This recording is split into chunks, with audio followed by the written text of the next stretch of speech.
사도행전 4장 23절부터 31절까지 함께 읽습니다. 사도들이 노임에 그 동료에게 가서 제사장들과 장로들의 말을 다 고하니 저희가 듣고 일심으로 하나님께 소리를 높여 가로되 대주제여 천지와 바다와 그 가운데 만유를 지은 이시요 또 주의 종 우리 조상 다윗의 입을 의탁하사 성령님으로 말씀하시기를 어찌하여 열방이 분노하며 족속들이 허사를 경영하였는고 세상의 군왕들이 나서며 관원들이 함께 모여 주와 그 그리스도를 대적하도다 하신 이로소이다. 과연 헤롯과 본디오 빌라도는 이방인과 이스라엘 백성과 합동하여 하나님의 기름 부으신 거룩한 종 예수님을 거스려 하나님의 권능과 뜻대로 이루려고 예정하신 그것을 행하려고 이 성에 모였나이다. 주여 이제도 저희의 위협함을 하감하옵시고 또 종들로 하여금 담대히 하나님의 말씀을 전하게 하여 주옵시며 손을 내밀어 병을 낫게 하옵시고 표적과 기사가 거룩한 종 예수님의 이름으로 이루어지게 하옵소서 하더라. 빌기를 다함에 모인 곳이 진동하더니 무리가 다 성령님이 충만하여 담대히 하나님의 말씀을 전하니라. 아멘. 사도행전에 있는 예루살렘 교회는 오순절 마가의 다락방에서 120명이 모여서 그때에 사도행전 2장에 성령님께서 임하시면서 시작된 교회라 이렇게 말할 수 있습니다. 이때에 사도들이 대제사장들이나 혹은 장로들에게 핍박을 받습니다. 그리고 핍박받은 것에 대하여 교회의 고안이 교회에 믿는 사람들이 모여서 이제 함께 기도했던 내용이 이 본문 4장 24절부터 30절까지 핵심에 되는 내용이 나와 있습니다. 그때에 31절에 빌기를 다함에 이 기도가 마칠 때에 모인 곳이 다시 진동하더니 무리가 다 성령님이 충만하여 담대히 하나님의 말씀을 전하니라. 무리가 다 모인 사람들이 이때는 전부 다 성령님의 충만하심을 입게 되었습니다. 그러니 오순절 때에 최소한 120명이 성령님의 충만함을 받았는데 사실상 그걸로는 또 충분하지 않았다는 것을 알 수가 있습니다. 무슨 말인고 하니 120명이 성령님의 충만함을 받았다 해도 시간이 지나가면 어쨌든 성령의 역사하심과 은혜와 기름 부으심은 소멸돼 가는 측면들이 있습니다. 우리가 세상을 사랑하고 주님께로부터 마음이 멀어지고 이럴 때예요. 그리고 이 교회는 또 믿는 사람들은 모여서 간절히 이제 기도할 때에 기도가 끝난 다음에 전부가 다 성령님의 충만하심을 입었습니다. 그리고 그 열매로서 첫째 주어지는 것이 뭐냐 하면 담대히 하나님 말씀을 전하니라. 이 담대함이 주어진 거죠. 담대함이. 성령님의 충만함이 다시금 이 교회에 임했습니다. 우리의 생활 속에서도 성령님의 충만을 예수 믿는 사람들이 받아야 됩니다. 성령님의 충만을 알지 못한다면 또 받지 못하고 산다면 우리가 우리 주 예수를 믿는 것은 말에 불과할 뿐이고 능력도 없고 힘도 없고 실상은 하나의 기독교라는 종교로 변모하게 됩니다. 불교 신자들이나 승려들 같은 경우도 만나면 승려들도 두 부류의 사람이 있습니다. 한 부류의 사람은 학문적으로 불교를 연구하고 학문적으로 열심히 이 불교에 열심하면서 불교의 어떤 교리를 전하는 승려분이 있고 또 한 승려분들은 이 직접적으로 영적인 어떤 체험들을 가집니다.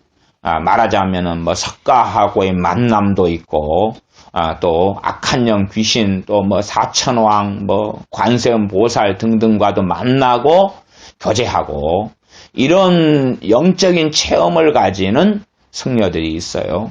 그래서 그런 영적인 체험을 가지는 승려들은 그 다음에는 이제 불교의 교리나 뭐 경전보다도 어디에 발을 딛게 되냐 그러면 주술이나 샤머니즘이나 점치는 것, 무당 무속인의 길하고 같이 발을 디디는 것을 봅니다. 간혹 가다가는 그런 승려들 가운데 주님께 돌아오는 사람들이 있어요. 어쨌든 간에 이 승려들 가운데 많은 사람들이 신령한 체험을 합니다. 물론 그 신령하니다 말을 자기들 입장에서 신령하니라 그러지 성경의 입장에서는 신령한은 아닐 겁니다. 그래서 그들은 그래도 무슨 체험을 가지고 있어요. 그래서 그들은 이 부처에 귀의한다 그리고 살아가고 있습니다.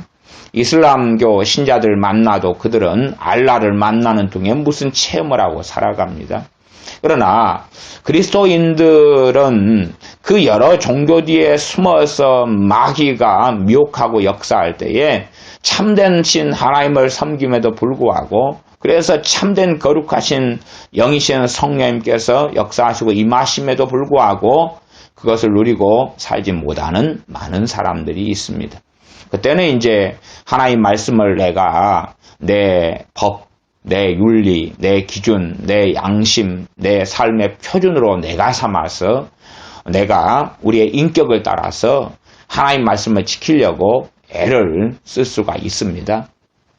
시간이 흘러가도 자기의 인격의 한계를 넘어서지 못합니다. 사람들은 그러잖아요. 좀 더 인격적인 사람이 있고 덜 인격적인 사람이 있고 좀 더 양심적인 사람이 있고 덜 양심적인 사람이 있고 그러잖아요. 믿는 사람이든 안 믿는 사람이든요. 마찬가지로 이 성령님의 도우심과 역사하심과 기름 부으심과 충만하심이 없는 믿는 사람들은 그냥 결국은 그렇습니다. 기독교라는 이름은 가지고 있지만 자기의 인격에 따라서 그 전에는 양심에 따라서 살았겠지만 그 다음에는 이제 성경도 읽고 설교도 듣고 그러면서 이건 해야 돼, 이건 하지 말아야 돼 그런 것을 받게 되지요. 그러나 이건 해야 돼 했는데 그게 뭔지 모를 것들이 성경에는 너무 많이 있어요. 그게 뭔지를 모르는 것. 그런 것은 우리가 지키려 해도 못 지켜요. 알아야지 면장을 하죠. 아니, 이것은 뭔지 몰라. 그런 건 다 이제 버려버리고 치워버릴 수밖에 없습니다. 그래서 예를 들어 구제를 해야 돼. 가난한 사람들이 나눠줘야 돼. 그러면은 그걸 마음에 이제 잡을 수 있어요. 형편이 되면 나눠줘야지. 그렇게 하고 살아요. 그렇게 하고 살아요.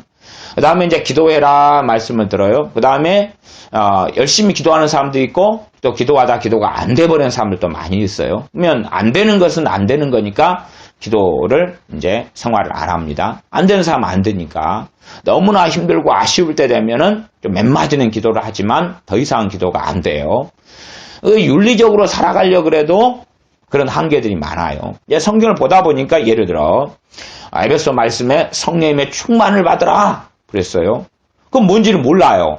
그건 지키려고 해도 뭔지도 모르고 또 그 말씀에 따라서 성령님의 충만을 주시옵소서 해도 대부분은 받지 못합니다.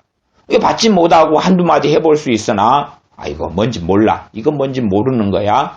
그러니 지키려 해도 뭐 알아야지 어떻게 하죠? 혹은 어쩌다가 달라 그래봐야 뭐 와야지.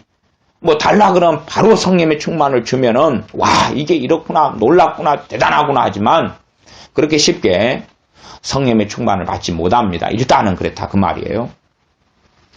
그래서 그것은 내 윤리에서 내 양심에서 던져놔요. 왜 해당사항이 없기 때문에. 그 다음 부모를 공경하라 그러니까 이제 진짜 부모 공경보다는 유교의 공경, 유교의 효도관념을 가져와요. 성경의 부모 공경의 첫 번째는 뭐냐 하면 우리가 결혼해서 가정을 꾸린 다음에는 남자는 부모를 떠나 아내와 한 몸을 이룰지니라. 이게 부모에게 종속된 삶이 아니라 자기 의지적으로 새 가정을 꾸리면서 그러면서 가정이 새 가정 남편과 아내가 중심된 새 가정 부모에게 종속되고 예속된 관계는 가정을 꾸리면서 끝나버려요. 그러면서 이제 이 자율적으로 부모를 섬기고 사랑하는 거죠. 그러나 유교의 효라는 것은 부모에게 종속된 삶이에요. 조상에게 종속되고 예속된 삶에서 시키는 대로 살아가는 거죠. 그러나 성경에서 창세기에서 말씀하는 정말 그런 부모의 공경이라 그것은 남편이죠. 남자는 이 부모를 떠나서 그러죠. 여자는 친정을 떠날 필요는 없는 것 같아요. 친정을 가까이 해야지 장독대에서 된장도 떠오고 고추장도 떠오고 쌀도 가져오고 막 그러지. 어떤 여자들이 친정으로 막 들고 가는 여자들은 별로 없어요. 그래서 여자에 대하여 여자는 부모를 떠나서 친정을 떠나서 남편과 한 몸을 이루라 그런 게 아니라 남자들이 대부분 문제가 되기 때문에 남자는 부모를 떠나서 아내와 한 몸을 이루라. 그런 이제 부모 공경의 출발선을 이야기합니다. 그래야 될 때에야 바르게 부모를 공경할 수 있거든요. 성경적으로 부모를 사랑할 수 있다. 그 말이에요. 그 말씀이 이루어지지 않는다면, 순종되지 않는다면, 그렇다면 부모를 바르게 공경할 수 없고, 그것은 오히려 유교 쪽으로 들어가면서 우상숭배로 돼버리고 맙니다.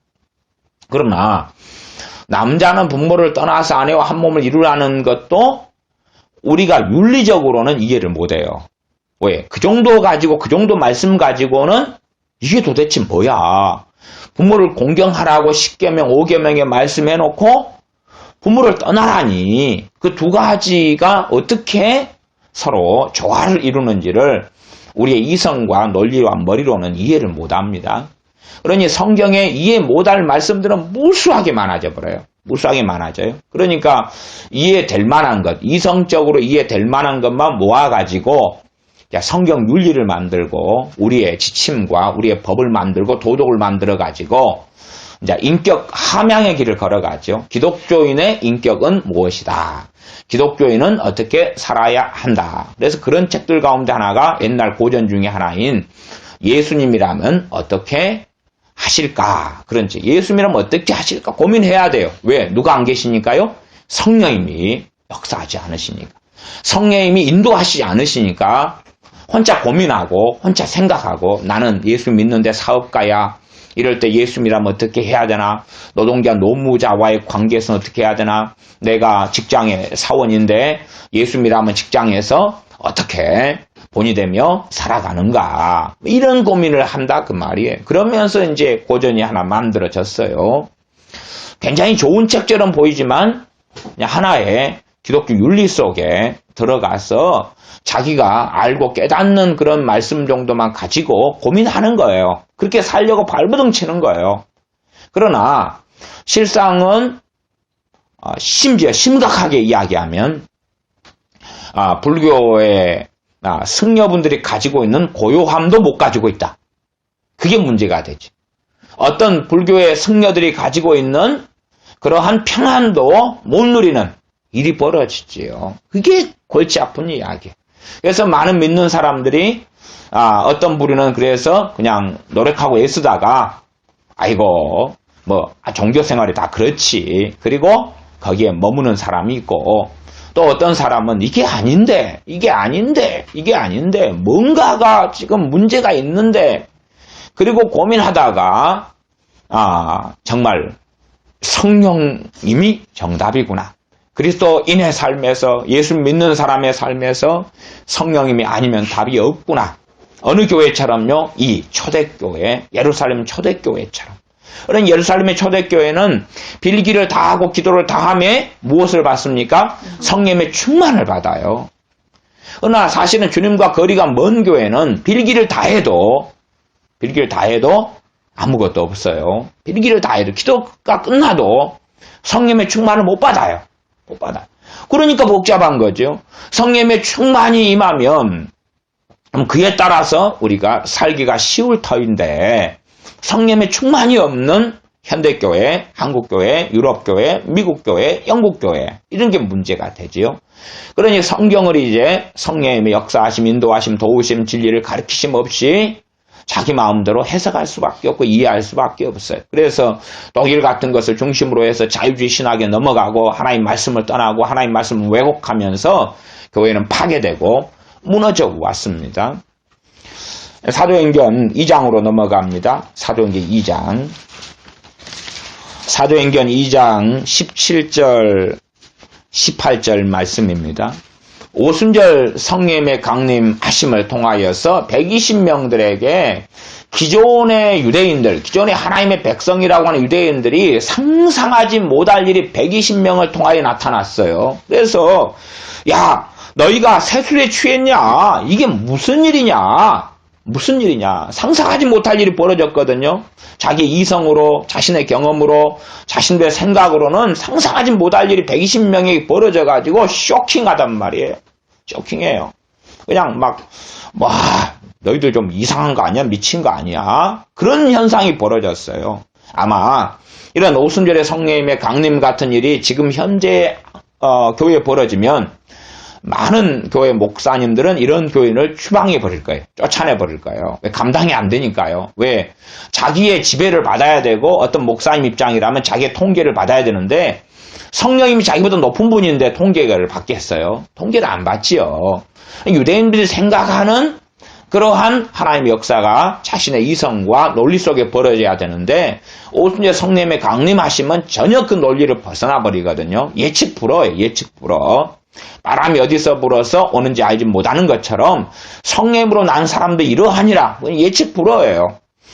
그래서 이에 대하여 사도 베드로가 11사도와 함께 유대인들과 예루살렘에 모여 사는 모든 사람들아 그러면서 2장 14절부터 말하는데 이것은 16절에 선지자 요엘을 통하여 말씀하신 것의 성취다. 성취다. 그 성취는 17절, 18절 이제 사실상은 21절까지인데 17절 보면 하나님이 가라사대 말세에 내가 내 영으로 모든 육체에게 부어주리니 모든 육체 모든 믿는 사람은 아니에요. 근데 약속은 그렇습니다. 모든 육체 어떤 육체겠습니까? 주 예수를 믿는 사람들이 이야기하는 거죠. 그러나 그것이 자동적으로 이루어지는 예언의 성취의 말씀은 아닙니다. 그렇기 때문에 당시에는 일단 120명밖에 받지 않으니까요. 모든 육체에게 부어주리니 너희의 자녀들은 애언할 것이요. 이 성령님이 부어주실 때의 일반적인 것, 특별한 현상 아니고 일반적인 현상이 뭐다고요? 애언이다고. 일반적인 현상이에요. 특별한 게 아니라. 그러면 애언한다 그럴 때에 한국교회 한 절반 이상의 목사님들은 애언을 반대합니다. 그러니 성령의 역사가 진짜로 애언으로 나타나버리면 이제 신앙생활은 곤란해지죠. 왜? 이 애언은 자기가 통제하지 못하니까 그렇지요. 애언할 것이요. 너희의 젊은이들은 환상을 보고 환상을 봐요. 이 환상 가운데서도 뭐 미혹의 영이 주는 환상들도 있지만은 어쨌든 이 악한 영들은 모조하기를 좋아하니까 그래. 모방하기를 좋아하고 속이기를 좋아하니까 진짜가 있으니 가짜를 끊임없이 양산을 내는 부분은 있어요. 그렇지만 너희의 자녀들은 너희의 젊은이들은 환상을 본다. 환상을 봐. 그러나 목회자들 입장에서는 환상이 해석이 돼요? 안 돼요? 안 돼요. 대부분 안 돼. 되지 않아요. 자기가 목회자라고 해서 환상을 어떻게 알아요? 해석의 문제도 대두가 되지만 어쨌든 환상을 보는 것이 성령이 임하신 다음에의 일반적인 현상. 성령님께서 충만히 임하신 다음에 믿는 사람들이 나타나는 대표적인 특성을 요의 선지자를 통해 말씀하시는 거예요. 첫 번째가 예언이다. 두 번째가 뭐라고요? 환상이다. 세 번째가 꿈이다. 꿈. 그러니까 애언도 특성은 정말 다양해요. 이게 사람들은 애언 그럴 때에 애언이 어떤 것이 애언이다. 그렇게 고정관념을 가져버리니까 문제가 생깁니다. 애언은 굉장히 광범위합니다. 광범위해서 예를 들어 시편같이 시의 형태로 주어지는 것도 애언이기 때문에 예를 들어 여러분이 찬양 은사 계열을 좀 가지고 있다 그러면 그 찬양 은사 계열도 사실 애언의 계열이에요. 제가 볼 때는 그렇다고 말이에요. 애언 은사의 계열인데 찬송가 몇 장을 부르고 싶다 혹은 그걸 불러주고 싶다 그럴 때 그게 하나님으로부터는 애언의 양상이었다면 그 찬양을 부르고 또 듣는 사람들이나 부르는 사람들에게 특별히 이제 부르는 사람보다는 제가 볼 때 듣는 사람들이 열매가 나타날 수 있어요. 말하자면은 마귀 역사가 떠나가고 위로가 임하고 그 찬송의 가사에 있는 말씀의 내용이 마음에 꽂히고 그런 양상의 애언이 얼마든지 있을 수 있어요. 그래서 환자라든지 믿음이 없는 사람들인지 놓고 기도하면 이 애언의 은사 그렇게 인정하든 인정하지 않든지 간에 그 사람을 놓고 기도하다 보면 어떤 찬양을 불러주고 싶다 이런 감동이 와요. 그게 주로 애언의 형태예요. 이게 애언의 여러 형태 중에서 하나다 그 말이지요. 뭐 주님께서 당신에게 이렇게 말씀하십니다. 뭐 이런 것도 애언의 형태인데 사실은 상당히 좀 위험한 방식이 될 때가 많이 있지요. 그래서 애언의 형태는 글로서도 나타나고 말로서도 나타나요. 우리가 성령 역사로 어떤 사람에게 권면하거나 가르친다 그래도 그것도 애언의 양상과 형태가 그 안에 담겨 있는 경우는 아주 많습니다. 설교나 메시지 같은 경우도 그런 경우가 아주 많아요. 저는 설교할 때에 애언적인 설교를 간간히 합니다. 이제 제 목회자 입장에서. 근데 저는 애언적인 설교를 사실은 그렇게 딱히 좋아하진 않아요. 애언적인 설교보다는 주의 설교나 본문 설교를 좋아합니다. 애언적인 설교는 뭐냐 그러면 각 사람들에게 메시지가 주어지는 메시지가 있어서 설교를 한 시간 한다 그러면은 주제나 흐름이 서너 개, 5개도 나타나 버려요. 이게 저는 본문 설교를 한다 그러면 한 흐름에 따라서 쭉 흘러가는 설교를 하기를 원하는데 어떨 때는 애언적인 어떤 설교가 나타나면 예를 들어 기도에 대한 말씀을 전하고 있었는데 그런데 이제 믿음에 대한 이야기를 갑자기 하는 거예요. 믿음에 대한 이야기를 갑자기 하다가 소망 이야기를 갑자기 하다가 그러다가 이제 근심 회개하라고 갑자기 하다가 뭐 이렇게 왔다 갔다 들쑥날쑥 해버리는 거예요. 그러면 그에 해당되는 사람들이 사실은 있는 애언적인 메시지인 경우는 이런 식으로 흘러가기 때문에 저의 어떤 성향하고는 사실 안 맞는데 그런 애언적인 설교를 할 수밖에 없는 혹은 하도록 성령님께서 역사하시는 그런 인도하시는 경우가 설교를 한 10여 번이나 20번 하다 보면 몇 번은 나타나서 사실은 저의 어떤 성향이나 저의 트렌드하고는 잘 안 맞으니까 그때 되면은 좀 제 개인적인 육체의 소욕은 불편한 부분이 생겨납니다. 근데 어떤 설교자 같은 경우는 이 애언적인 설교하고 컨셉이 굉장히 잘 맞는 사람들도 있더라고요. 논리적이지 않고 이런 사람들 같은 경우는 그런 경우가 있습니다. 그래서 성령님께서 임하신 기본적인 것이 너희의 젊은이들은 환상을 보고 너희의 늙은이들은 꿈을 꾸리라. 그때 내가 내 영으로 내 남종과 여종들에게 부어주리니 저희가 애언할 것이요. 애언에 대한 이야기가 몇 번이 나와버려요? 17절, 18절에 보면 2번이 나와버려요. 2번이 나와요. 그러니까 2번, 그 다음에 꿈, 환상. 꼭, 이 자녀들은 애언하고 젊은이들은 환상 보고 꼭 이런 게 아니라 남녀노소 할 것 없이 이 애언, 환상, 꿈이 공통되는 요소가 성령님이 임하시고 부어줄 때 된다는 이야기예요. 그러니 문제는 이제 이런 꿈과 환상 같은 것을 어떤 교인이 보았다. 그러면 목회자는 못 보았다. 그건 문제가 되죠. 목회자는 자기가 못 보았어요. 보지 못해요. 그것을 꿈도 꾸지 못하고 환상도 보지 못하고 애언이 뭔지도 몰라요. 근데 목회자의 입장에서는 나는 위대한 종이고 하나님 가깝다고 믿고 싶어요. 근데 자기에게는 없어요. 이게 없는 자기를 정상으로 놓고 있는 사람을 잘못됐다고 보는 관점을 가져요.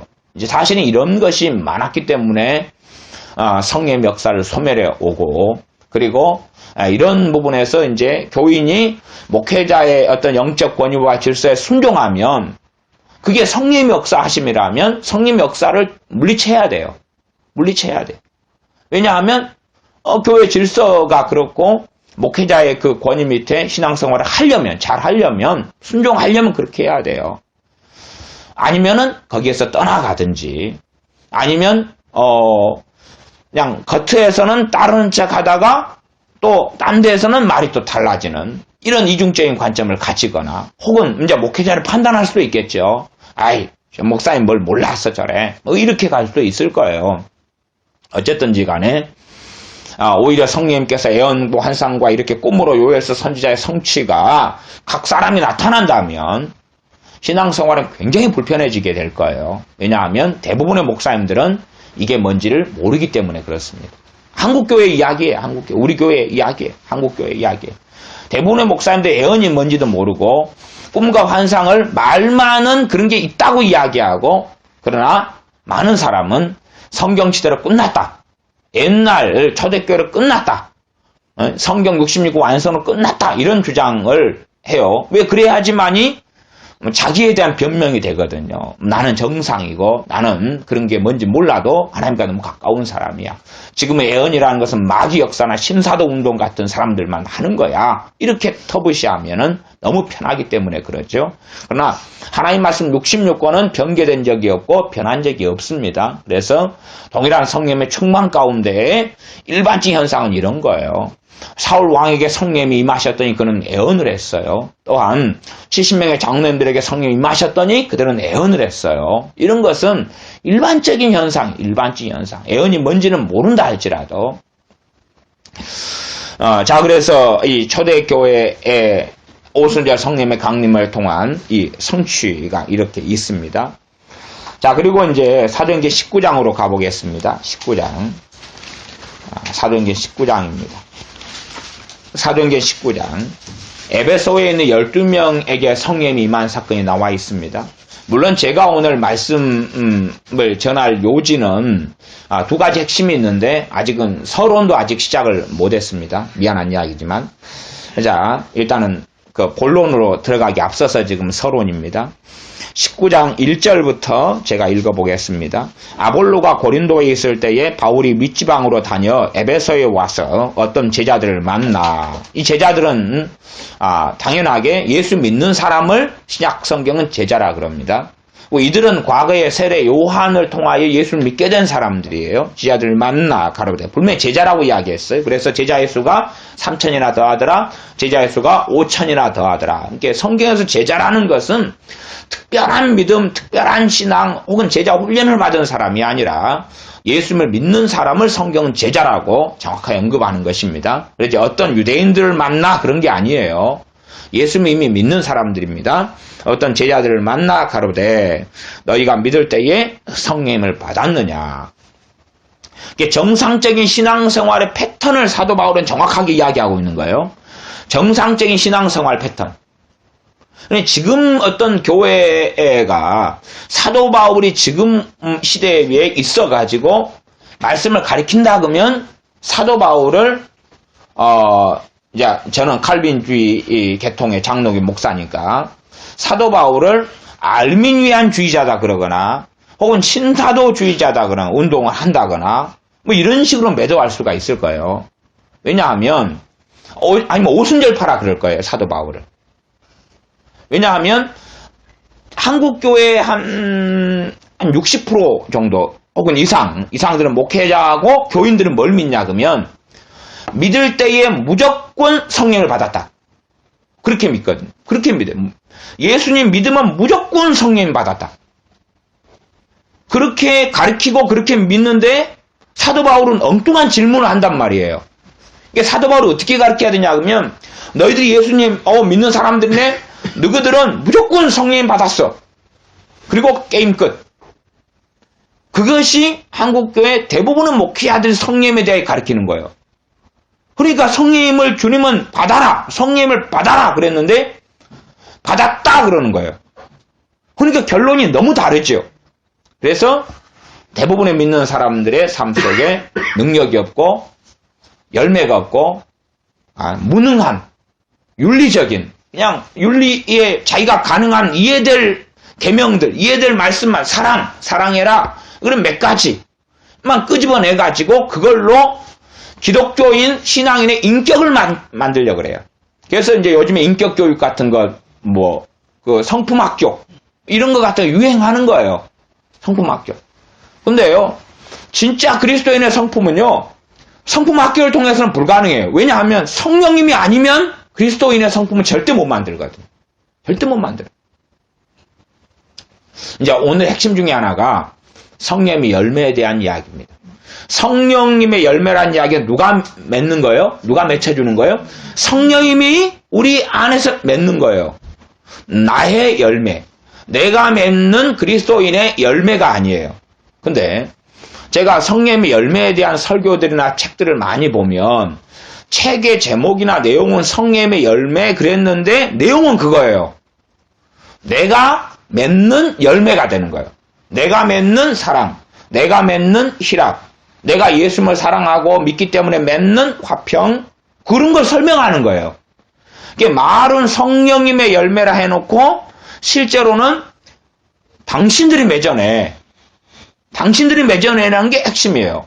물론 성령의 열매는 성령님이 맺고 우리가 맺어야 되는 이 양자의 두 가지 측면은 가지고 있어요. 반드시요. 반드시 가지고 있으나 주가 돼야지 주 다음에 부가 있는 거예요.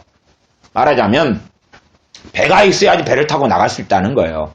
근데 배가 없이 배를 타고 나가라! 그러면은 말이 안 되는 거죠. 배가 있어서 배를 타가지고 배를 타고 뭐 10노트의 속도로 뭐 달린다든지 그래서 어느 섬에 어느 곳에 제주도에 간다든지 그런 건데 배가 없이 예를 들어서 한 300km를 너가 이동해라. 100km를 이동해라.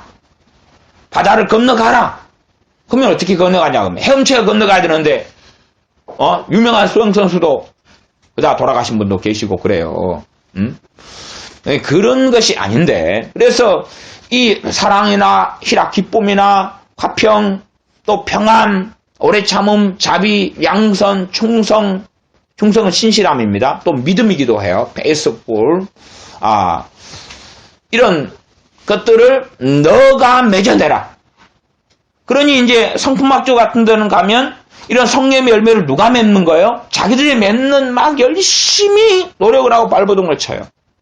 그런데 사실은 어떻게 합리화해서 맺어냈다, 맺어가고 있다고 착각하려니 몰라도 진짜로는 성령이 아니면 못 맺는 거기 때문에 그러니 정말로 바른 성품학교라면 이제 그리스도인의 성품을 맺는 그런 거라면 가장 많은 설교가 가장 많은 가르침이 누구에 대한 가르침이 돼야 돼요? 성령에 대한 가르침이 돼야 되고 성령을 받는 집회가 돼야 돼. 성령을 받고 성령의 충만을 받는 집회가 돼야지 그래야지만이 성령님이 주시는 이 성품들, 성령님이 주시는 열매들을 가지고 씨앗을 삼고 거기에서 우리는 가꾸면 되잖아요. 성령님이 사랑을 주면 그거 씨앗이기 때문에 그걸 가꾸면 돼요. 가꾸면 이제 여러분이 감나무 이렇게 모종이나 종자나 나무나 이렇게 심어놨으면 이제 가꾸면 되는 거예요. 그런데 감나무도 주어지지 않은 채 감씨도 주어지지 않은 채 묘목도 주어지지 않은 채 올해 아니면 2년 있다가 감 주렁주렁 맺혀놔. 그러면 이제 우리가 감 사러 나가야 돼. 돈 주고. 그래야지 뭐 답이 있어요? 감나무가 없는데. 근데 나무에 감 주렁주렁 맺히게 만들어놔. 그러면 이제 감나무는 없는데 감 사다가 이제 붙여야 돼. 줄로 묶어놓거나 아니면은 있잖아요. 그 글루건으로 이제 감을 갖다가 이제 탱자나무에다가나 아니면 뭐 느티나무에다가나 이렇게 붙여놔야 되죠. 그렇게 해서 감 열렸네? 근데 보니 감나무가 아니에요. 저게 느티나무 아닌가? 팽나무 아닌가? 뽕나무 아닌가? 뽕나무에도 감이 열리는가? 그러니 요즘에는 이런 그런 기술 있잖아요. 그런 이제 종묘 기술이라든지 아니면 이런 게 너무 발달해가지고 가능해졌다고. 옥수수에도 감이 탱자가 맺힌다고 그렇게 이제 말할 수 있겠죠. 그래서 세상의 어떤 인격하고 똑같은 것이 가는 거예요. 대신에 성자의 인격, 성인의 인격, 착한 사람이 가지는 인격으로 성경에 있는 하나의 말씀과 그리스도인의 덕목과 이것을 그렇게 만들어버리는 거예요. 그러니까 그렇게 살려고 발버둥 치지만 평안은 없고 기쁨은 없고 힘들고 고통스럽고 괴롭고 그런 가운데 이제 버팅기고 사는 거예요. 그러니 정말로 주님 안에 살아가는 것이 뭔지를 경험하지 못하게 되지요. 그래서 19장 2절에 너희가 믿을 때에 성령을 받았느냐? 그런 질문같이 사도 바울이 현시대 교회에 와서 해버리면 그러면 당신 누구요? 나가. 이단 아니요? 어느 신학교 나왔어? 교파가 뭐예요? 교단이 뭐예요? 오순절파구마. 그러고 말 거예요. 당신들은 믿을 때에 성령이 임해버렸어. 당신은 예수님 영접하고 고백기도 하고 또한 예수님 영접했을 때 혹은 세례 받았을 때에 성령을 받아버렸어. 할렐루야 아멘 끝. 그리고 그 상태에 성령이 이제 받아야지 충만이 시작되는 거예요. 안 받았는데 이제 그 다음에 충만 받으라. 그렇게도 갈 수도 있어요. 그러니 믿을 때에 성령을 받았느냐라고 먼저 묻는 거예요. 성령을 받았느냐라고 묻는 거예요. 그런데 이들은 정직하게 이야기해요. 왜? 이런 이상한 신학에 넘어가지 않았거든요. 넘어가지 않았으니까 뭘 모르니까 그렇기도 하고. 그래서 이들은 가로되 아니라 우리는 성령님이 있음도 듣지 못하였노라. 믿을 때라고 이야기했는데 이 12명은 제자라고 이야기했으니까 믿을 때라니 우리는 안 믿었는데 그런 부인은 안 합니다. 왜? 예수님을 믿었기 때문에. 이제 만난 다음에 12명을 만나서 그 앞에 여러 가지 이야기들은 생략되어 있는 거예요. 예수님 복음을 전하려니까 이미 세례 요한을 통해서 우리가 예수님을 지금 믿는 사람들이다. 그래서 예수님을 믿을 때라는 말이 생략되어 있는 거예요. 그 앞에 만나서 대화를 많이 했지 그냥. 그리고 핵심 포인트만 지금 사도행전 19장의 기록에 넣는 거잖아요. 우리가 만나서 한 시간만 있어도 할 말이 굉장히 많은데 이 간단한 몇 마디만 하고 끝날 리가 없잖아요. 이렇게 포인트, 핵심 포인트만 지금 사도행전 19장의 기록에 넣는 거예요. 우리는 성령님이 계심도 듣지 못하였노라. 이게 바울이 가로되 그러면 너희가 무슨 세례를 받았느냐 대답하되 요한의 세례로다. 이게 세례가 크게 두 가지 세례가 있어요. 하나 물 세례와 성령 세례가 있어요. 이게 무슨 세례 받았냐 묻는 거죠. 이게 요한의 세례다. 그리고 뚱딴지 같은 세례를 이야기해요. 세례 이야기하니까 죄사함을 얻게 하는 세례가 요한의 세례였어요. 그래서 바울이 가로되 요한이 회개의 세례를 베풀며 백성에게 말하되 내 뒤에 오시는 이를 믿으라 하였으니 곧 예수님이라 하거늘 저희가 듣고 주 예수님의 이름으로 세례를 받으니. 지금 이제 이것도 이 간단한 이야기만 사도 바울이 한 건 아니에요. 핵심 포인트만 여기서 성경은 기록하고 끝난 거예요. 그래서 우리 주님에 대한 말씀이라도 주님에 대한 말씀, 주님의 행하심을 다 기록한 다음 이 세상의 책을 놔둘 수 없을 정도로 주님께서 많이 하셨다. 그렇게 성경에 기록하죠. 그러나 사복음서에 있는 것은 반복되는 것처럼 보이더라도 핵심적인 것을 그렇게 기록해 놓은 거예요. 할 이야기가 없어서 똑같은 말씀을 막 여기저기 해놓으신 건 아니라 그 말이죠. 그러면 내 뒤에 오시는 이를 믿으라 하였으니 곧 예수님이라. 예수님을 믿으라. 그 말 예수님을 믿으라. 그리고 이제 예수님의 이름으로 세례를 주고 그리고 바울이 그들에게 안수함에 성령님이 그들에게 임하심으로. 이들은 이미 믿는 사람들이었어요. 자, 이 사람들은 지금 첫째는 요한의 전도를 듣고 세례 요한의 전도를 듣고 예수를 믿었어요. 그다음 두 번째, 다시금 세례 요한이 전한 복음은 미흡하잖아요. 부족하잖아요. 다 알지 못해요. 왜냐하면 세례 요한은 주님께서 십자가에 죽으시는 사건이 복음의 클라이막스로 핵심인데 주님이 십자가에 죽으시기 전에 세례 요한은 먼저 죽어버렸어요. 그러니까 세례 요한이 주님에 대해서 가르치는 것은 굉장히 이해하는 것은 미약해요. 그렇기 때문에 세례 요한이 죽음을 당하기 전에 제자를 보내가지고 그렇게 묻잖아요. 자기가 주님을 증거했으면서 주님에 대한 의심이 들어와요. 선지자인데도 불구하고. 그래서 정말 당시 메시아 맞습니까? 그리스도 맞습니까? 라는 걸 물어요. 그럴 정도니 그를 통해 예수를 믿게 된 사람들의 믿음도 정말 빈약하고 말씀도 부족하다는 것을 알 수가 있어요. 우리가 예수님을 똑같이 영접하고 믿는 사람을 보아도 믿음이 굳건한 사람하고 뭐 할머니들, 노인분들, 뭐 어린애들처럼 뭘 몰라요. 그냥 뭘 몰라요. 내용도 몰라요. 뭐 조금 미미하게 알아요. 그러면서 믿는 사람들이 많은 것처럼 아마 이 12명이 그 정도 수준이었던 것 같아요. 그래서 예수님에 대한 복음을 전합니다. 복음을 전하고 그 다음에 예수 믿는 사람으로 다시 확인하면서 세례를 줘요. 그러니 예수님을 믿었어요. 믿는 사람 확인했어요. 그다음 세례까지 줬어요. 그래도 성경은 명백하게 성령이 임했다고요? 안 임했다 그래요? 안 임했다 그래요. 지금 사도행전의 이야기로서 안 임했다 그래요. 안 임하고 언제 임하셨냐 그러면 바울이 그들에게 안수함에 성령이 임하시고 두 가지 현상이 나타나요. 하나는 방언, 애연, 방언, 애연. 그렇게 나타나요. 방언, 애연. 그 사람들이 12명이었다. 그렇게 말씀해요. 그러니 사도 바울은 예수 믿는 사람을 만났을 때에 이런 질문을 했다는 사실이에요. 믿을 때 성령님을 받았느냐? 성령님이 임하셨느냐? 성령을 받았느냐? 그러니 믿는데 성령님이 안 임한 사람들은 사실은 이 신앙성 말에 중심이 없어요.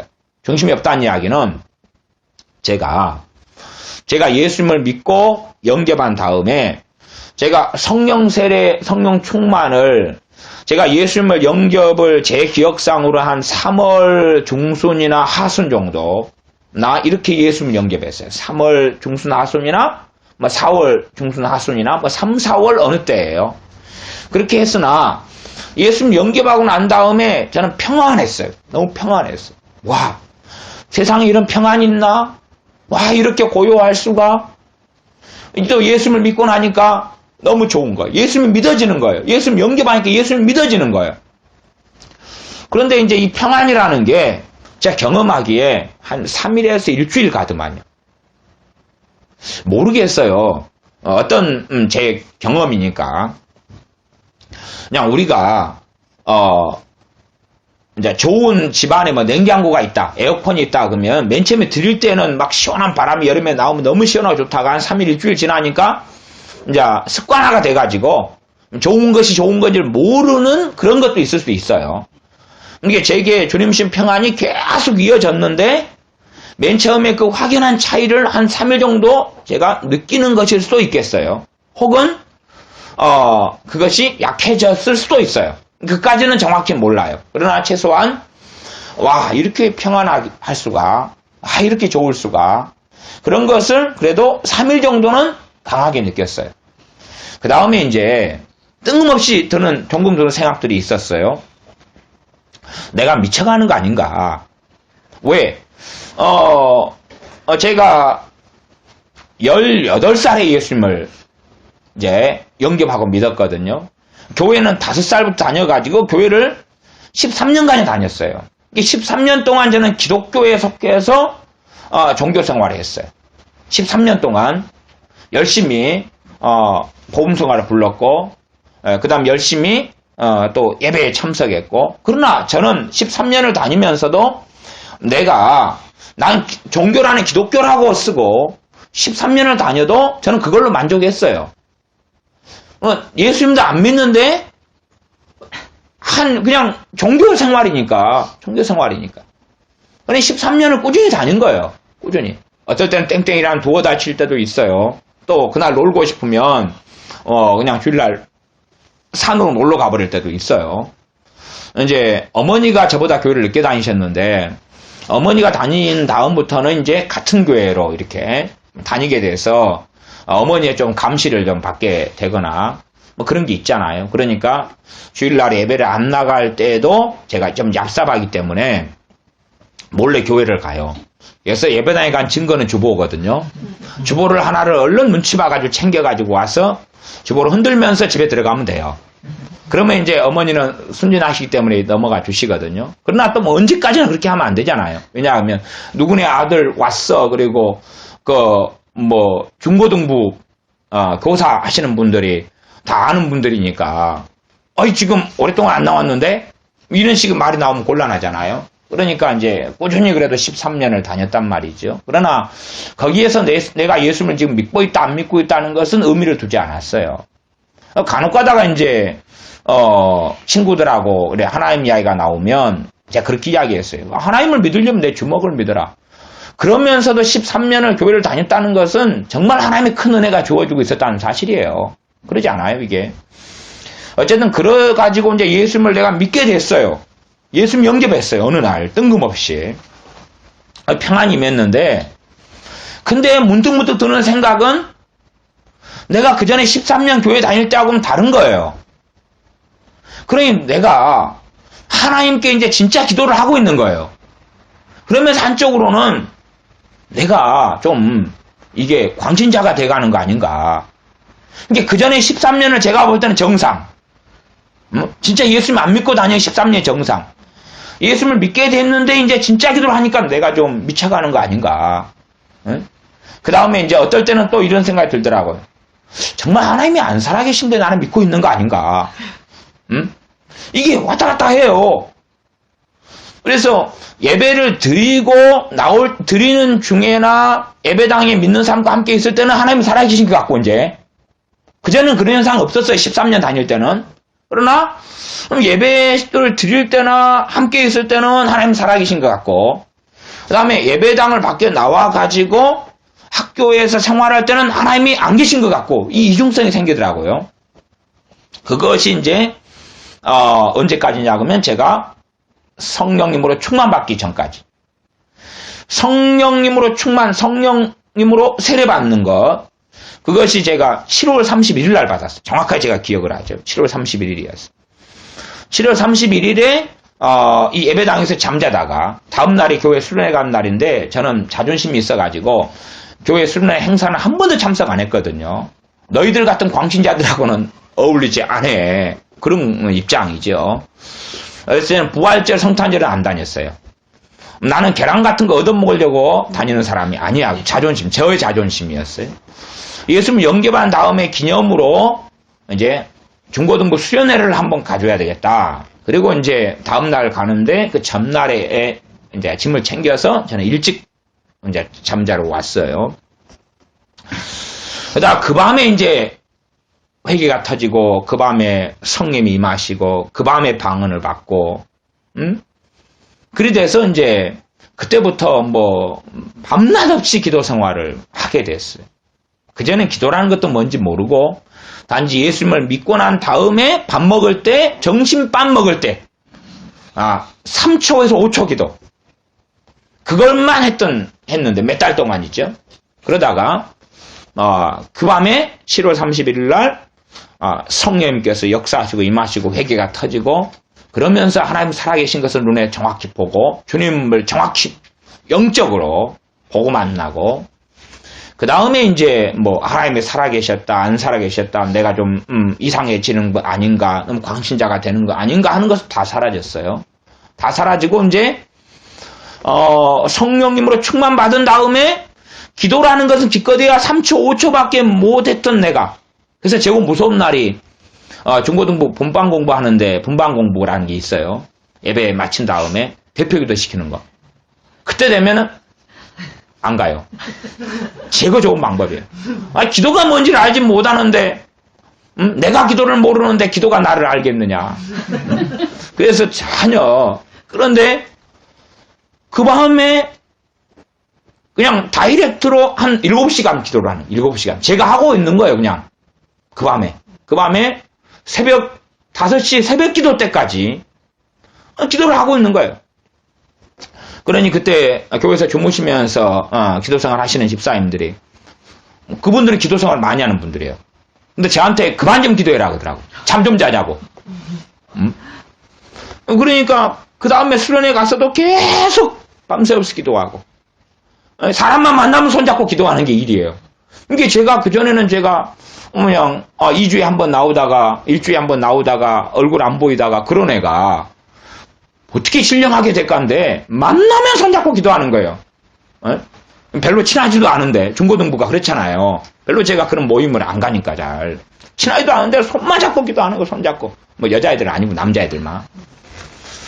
그래서 계속 기도 생활하는 거. 근데 성령이 임하시니까 그런 거예요. 성령이 임하시니까. 그 다음에 이제 제가 성격상 좀 꼴통이거든요. 꼴통이어서 불평불만이 좀 많아요. 불평불만이 많아서 뭐 가난한 집이기 때문에 항상 도시락, 벤또라 그러는 도시락에는 김치밖에 없어요. 항상 김치.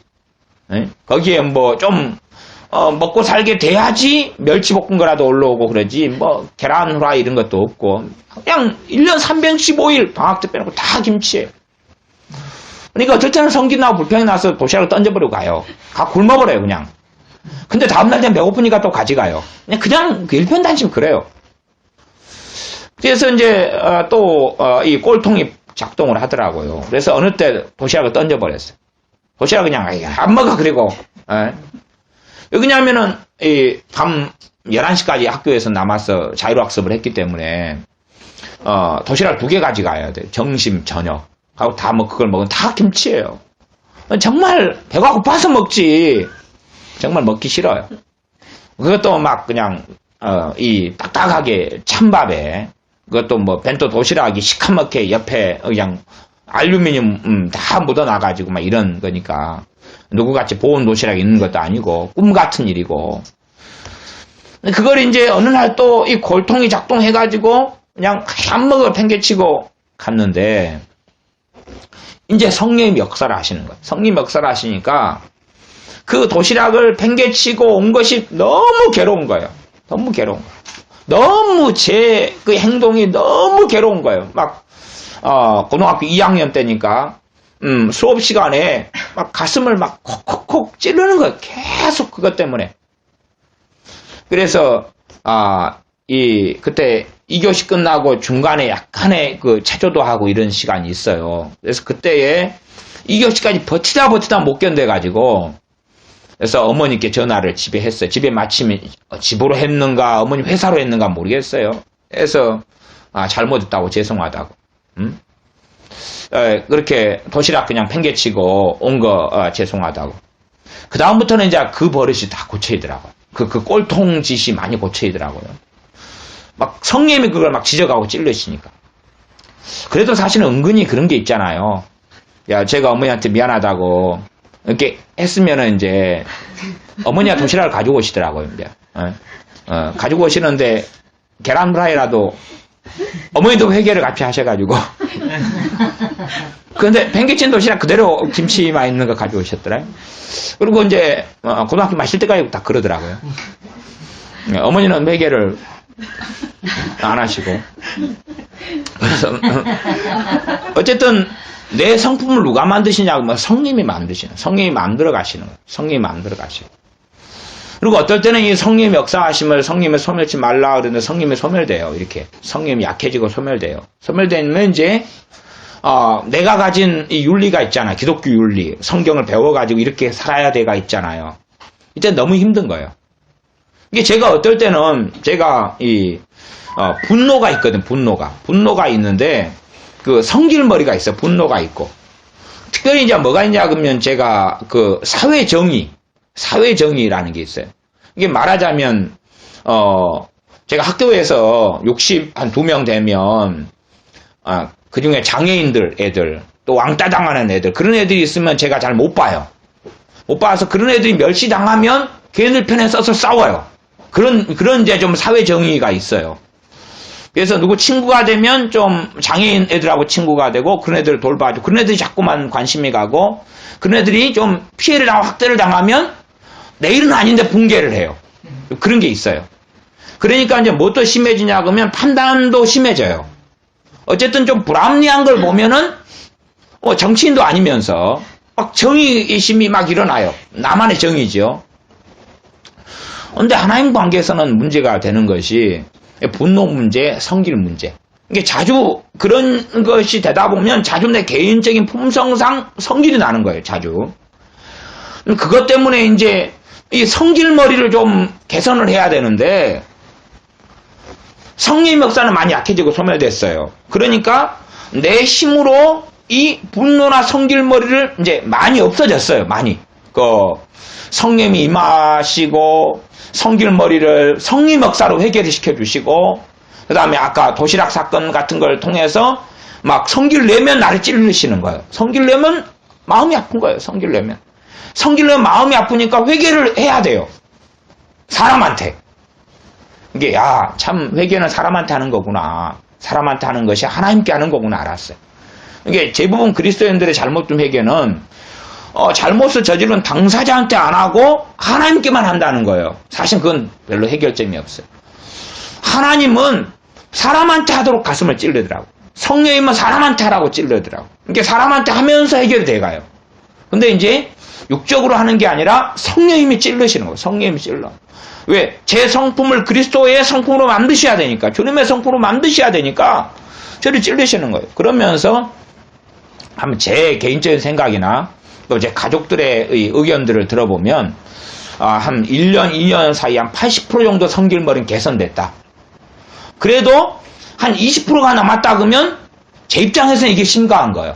왜냐하면 말씀을 읽고 연구하고 기도하고 하나님께 나아가는데 그래도 이 성질머리가 이 꼴통머리가 개선이 잘 안 돼요. 개선이 안 돼요. 제가 느끼는 저의 그래도 완벽주의도 있고 여러 가지가 있는데 그래서 이 성질머리를 가지고 하나님께 회개하고 작정기도하고 금식도 하고 이 성격 분노나는 거 막 이런 거 막 그렇게 내 생각에 불합리한 게 보이면 또 치대고 한판 싸우고 이런 게 있어요. 어쨌든 이걸 가지고 그렇게 기도해도 어떻게 해도 해결이 안 되는 거예요. 왜냐하면 성령의 역사가 소멸되어 갔어요. 성령의 역사가 성령의 충만을 받았다가 약해져 왔어요. 약해져 왔어요. 그러니까 이제 내가 나를 개선시켜야 돼. 내가 나를 개선시켜야 돼. 물론 그전에도 성령님께서 저를 찔르실 때 제가 항복 안 할 수도 있어요. 그렇잖아요. 진짜로 그냥 칼로 찔러버린다면 항복해야죠. 아픈데. 근데 마음을 찌르는 것은 참을 수가 있다 그 말이에요. 근데 주님을 사랑하고 주님을 즐거워하고 주님을 가까이 할수록 더 아파요. 주님을 마음에서 등겨버릴수록 덜 아파요. 성령의 역사는 약해져 가니까, 소멸돼 가시니까. 근데 어쨌든 성령의 충만하심이 강할수록 굉장히 아파요. 그러니까 오래 못 버티죠. 그리고 항복을 그래도 내가 하느냐 마느냐는 내 소관이잖아요. 항복에 갈수록 나를 더 변화시키시고 열매를 더 맺어가시는 거예요. 나 성령의 역사가 약해졌는데 제 기준은 높아요. 그래서 이 성질머리를 완전 뿌리를 뽑아버려야 되겠는데, 근데 안 되는 거예요. 1년, 2년을 그것 가지고 막 투쟁을 해요. 그래도 성과가 없어요.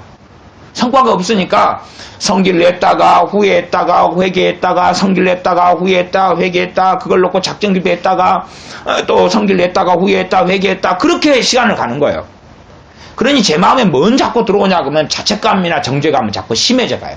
1년 2년이 지나면서 그러다가 이제 다시금 이 사도행전 아까 4장 이런 예루살렘 교회처럼 다시 성령 충만을 받았어. 받으니까 이 성질머리가 갑자기 많이 없어져 버렸어요.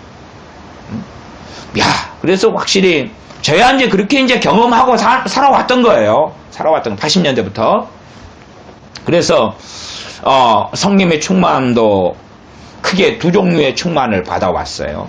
한 종류의 충만은 갑자기 임하는 거예요. 그냥 갑자기 임하는 거예요. 갑자기 임한 성령의 충만이 아마 제 신앙의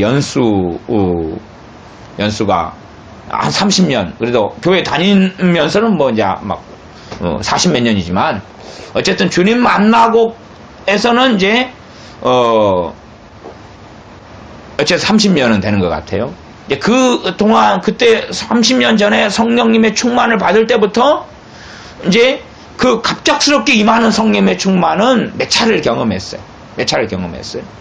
그리고 이제 말하자면 점진적으로 임하는 성령의 충만을 또 여러 차례 경험해 오는 거예요. 그거는 이제 아마 삶의 일반적인 그리스도인 삶의 특성이니까 점진적으로 갑자기 임하는 성령의 충만. 그 다음에 그것은 아마 제 개인적인 경험상으로는 제가 예수님을 영접하고 믿고 그 다음에 이제 한 신앙의 여정 가운데 한 7년 안에만 정도 제 개인의 경험에는 7년 안에만 갑자기 임하는 성령님의 충만은 한 7년 안에 정도 있었던 것 같아요. 그 후에는 그건 없었고 그 후에는 점진적인 성령님의 충만, 점진적인 성령님의 충만. 그 전에도 또 같이 중복돼 가고 어쨌든 이제 자 다시 사도행전 19장으로 넘어가면 바울이 그들에게 안수하며 성령님이 그들에게 임하심으로 방언도 하고 예언도 하니 그런데 성령님이 임하도록 안수를 너희가 믿을 때 성령을 받았느냐? 성령 계심도 알지 못하느라 그럴 때에 안수를 해버린 게 아니에요. 해버린 게 아니에요. 그러니까 우리가 알 수 있어요. 지금 성령님이 임하시는 또 성령님의 충만을 소멸하는 사람들이 어떻게 충만을 받느냐, 어떻게 성령을 받느냐 하는 비결이 19장에 나와 있는 거예요. 잘 보면. 잘 못 보면 안 보이고, 잘 보면 보이고, 잘 안 보이면 돋보기를 써야 되고, 라식술도 괜찮고요. 첫째는 복음이라는 사실이에요. 지금 12명에게 너 돈 빌린 거 안 갚은 거 있어? 너 사기친 거 있어? 너 혹시 미워하는 사람 용서했어 안 했어? 그런 건 물어요 안 물어요? 지금 그런 이야기는 생략되어 있습니다. 했을런지도 모르지만 핵심 포인트가 아닌 거예요. 핵심 포인트가 아니라 핵심 포인트는 복음을 전한 거예요. 그러면 그 중에 4절 19장 4절 바울이 가로되 요한이 회개의사를 베풀며 백성에게 말하되 이까지는 지나가고 내 뒤에 오시는 이를 믿으라. 이게 핵심 포인트예요. 예수님을 믿으라. 그분은 이는 곧 예수님이라. 예수님을 믿으라. 예수님을 믿으라. 이게 핵심 포인트예요. 핵심 포인트. 자, 성령님이 임하시는 핵심 포인트는 예수님을 믿으라는 거예요. 우리 예수님 믿고 있는데요. 내용이 중요하죠. 내용이.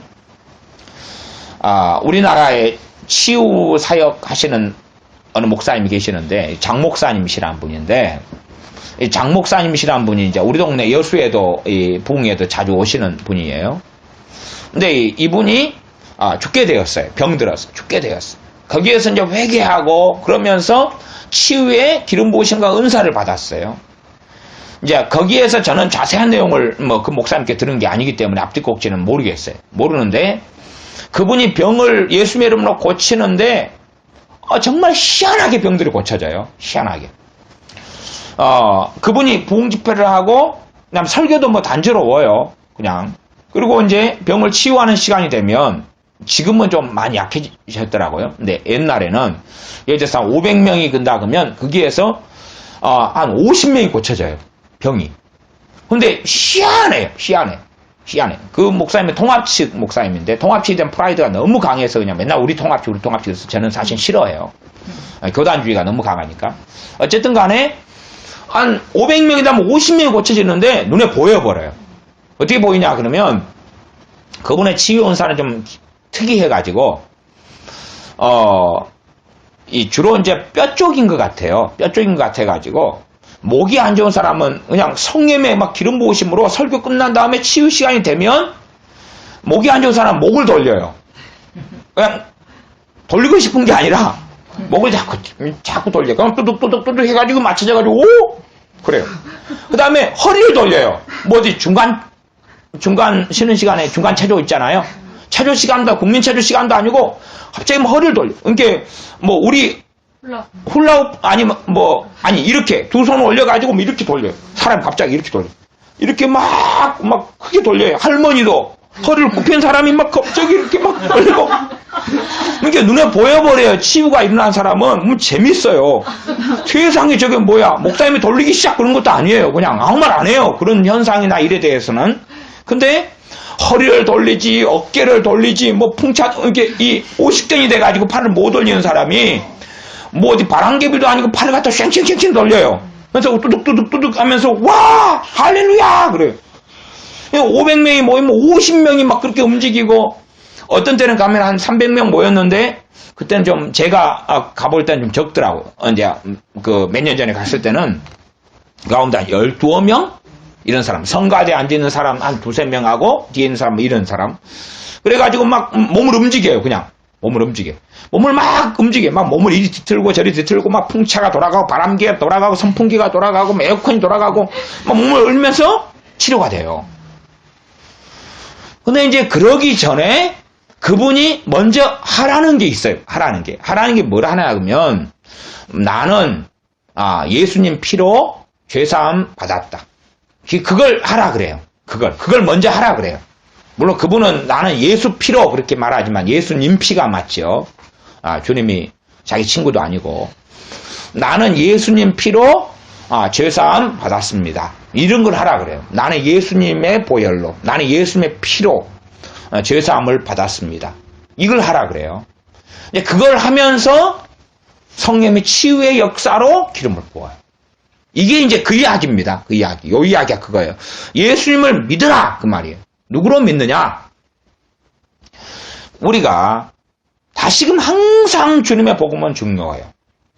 본래적으로 이 사복음서는 불신자에게 쓰여진 게 아니고 믿는 사람에게 쓰여진 거예요. 믿는 우리에게 쓰여진 거예요. 사복음서 핵심은 누굽니까? 십자가에 달리신 우리 주 예수 그리스도 고난당하신 우리 주 예수 그리스도 죽으시고 부활하신 주님이에요. 핵심이에요. 그러면 무엇을 내가 믿어야 되느냐? 예수님께서 내 죄를 위해 십자가에 죽으셨다는 것을 믿어야 돼.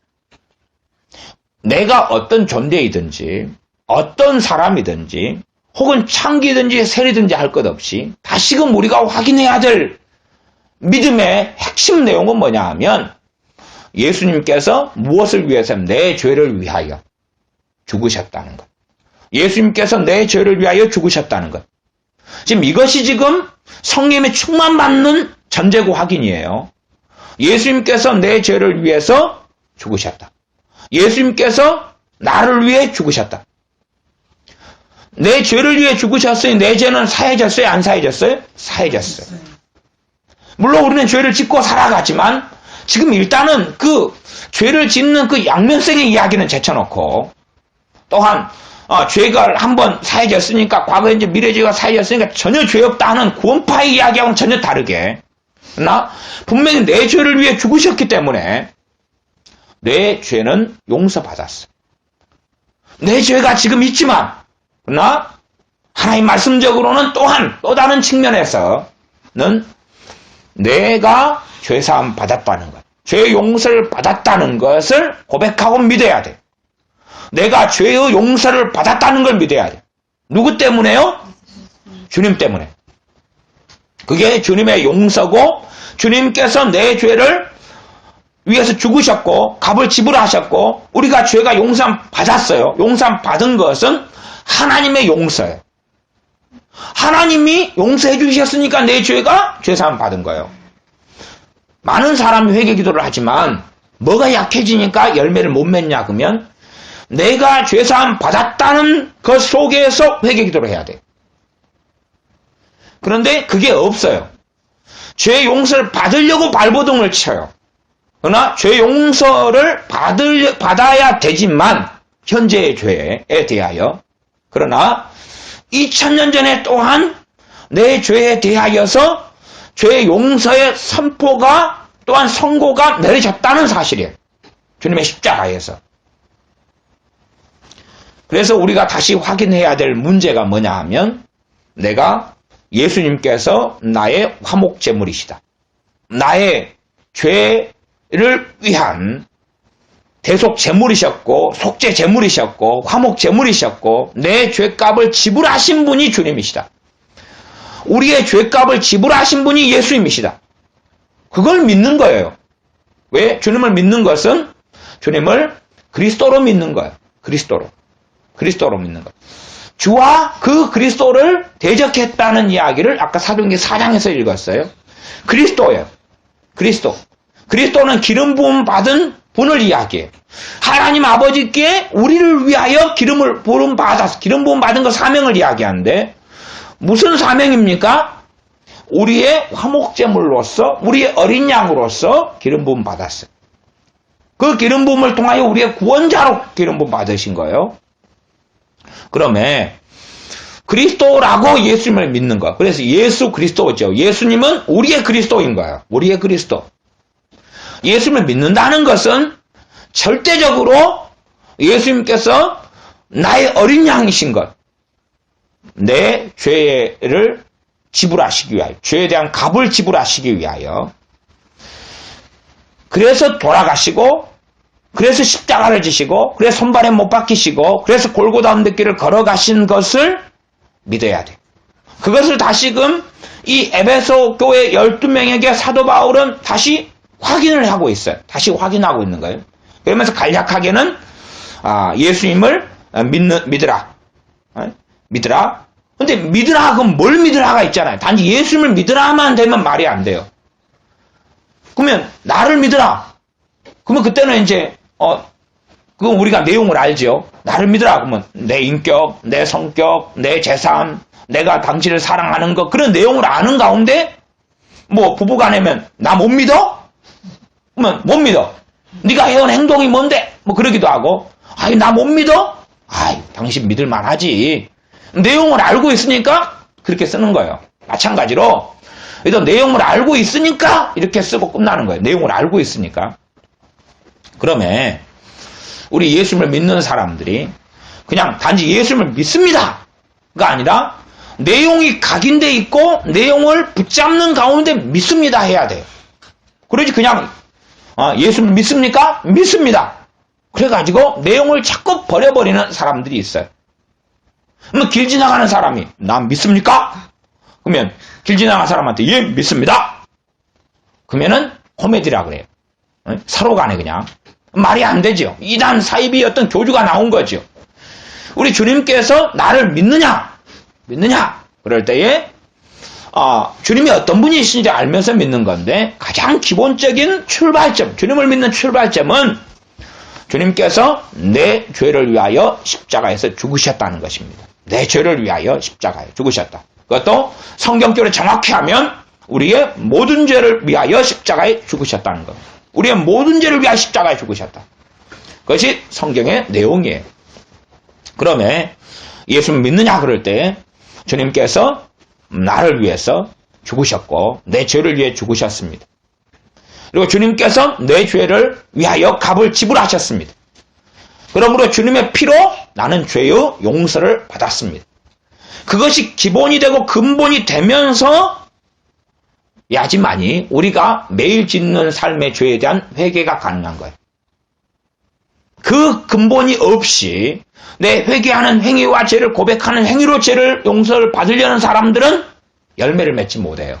왜냐하면 자기 행위에 근거한 회개를 할 수밖에 없기 때문에 그래요. 다시 예수님께서 그냥 쓸모없는 나를 사랑하셔서 또한 하나님 아버지께서 죄 많은 나를 사랑하셔서 그 아들을 제물로 삼으셔서 나를 위해서 죽게 하셨고 주님은 친히 나를 사랑하셔서 나를 위해 죽으셨어요. 그러니 이제 거기서 필연적으로 우리에게 필요한 게 있어요. 우리에게 필요한 거. 당연한 것은 주님께 감사가 있어야 되고 주님을 사랑해야 돼요. 저는 지금 행위의 문제를 이야기하는 게 아니라 마음의 문제를 이야기하는 마음의 문제를. 주님께서 내 죄의 값을 지불하셨어요. 내가 뭔가를 드려서가 아니라 나를 사랑하셨어요. 주님께서 내 죄를 위한 화목제물이 되셨어요. 그렇기 때문에 나는 주님을 사랑할 수밖에 없어요. 내가 정상인이라면 그리고 정말로 주님께서 내 죄를 위하여 피를 흘리셨다는 것을 내가 알고 믿는다면 주님을 사랑해 가야 돼요. 그러나 주님께서 나의 죄를 위해 십자가에 죽으셨고 피를 흘리셨다는 걸 믿는 사람들 가운데 주님을 안 사랑하는 사람들도 있어요. 왜요? 세상을 더 사랑하니까. 자요, 주님께서 내 죄를 위해 십자가에 죽으셨다는 것을 내가 믿어요. 그러나 그러면서도 아이러니하게 유감스럽게도 우리는 얼마든지 세상을 사랑하는 사람일 수 있어요. 당연하게.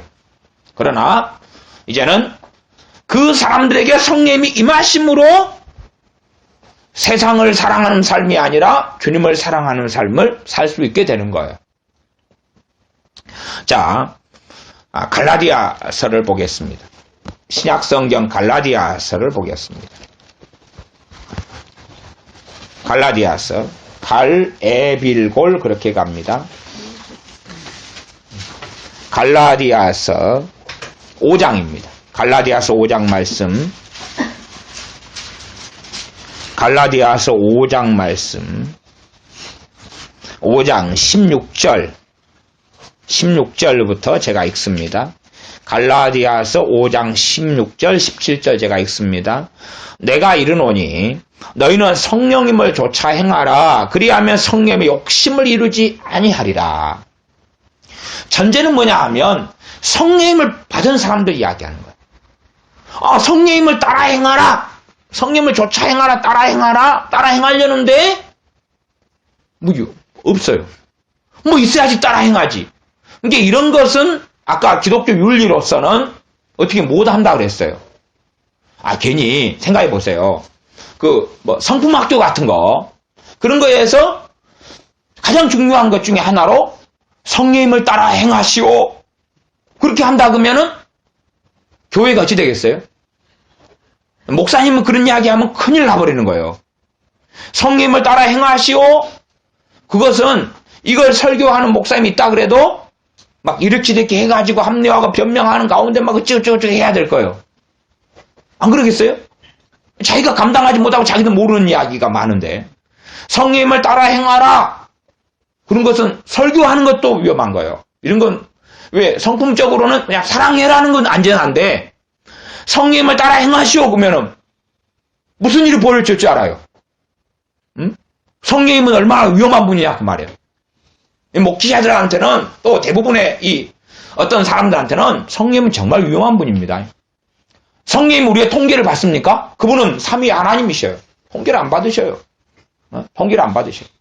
괜히 그냥 선지자처럼 예루살렘 성벽을 하나 쌓아놓고 좌로 몇십일 우로 몇십일 빨가벗고 선지자처럼 그런 일은 없습니다만은 그렇게 되면 어떻게 할 거예요? 성령님을 쫓아 행하라 이런 것은 절대 기독교 윤리로 가져오면 안 되는 내용이죠.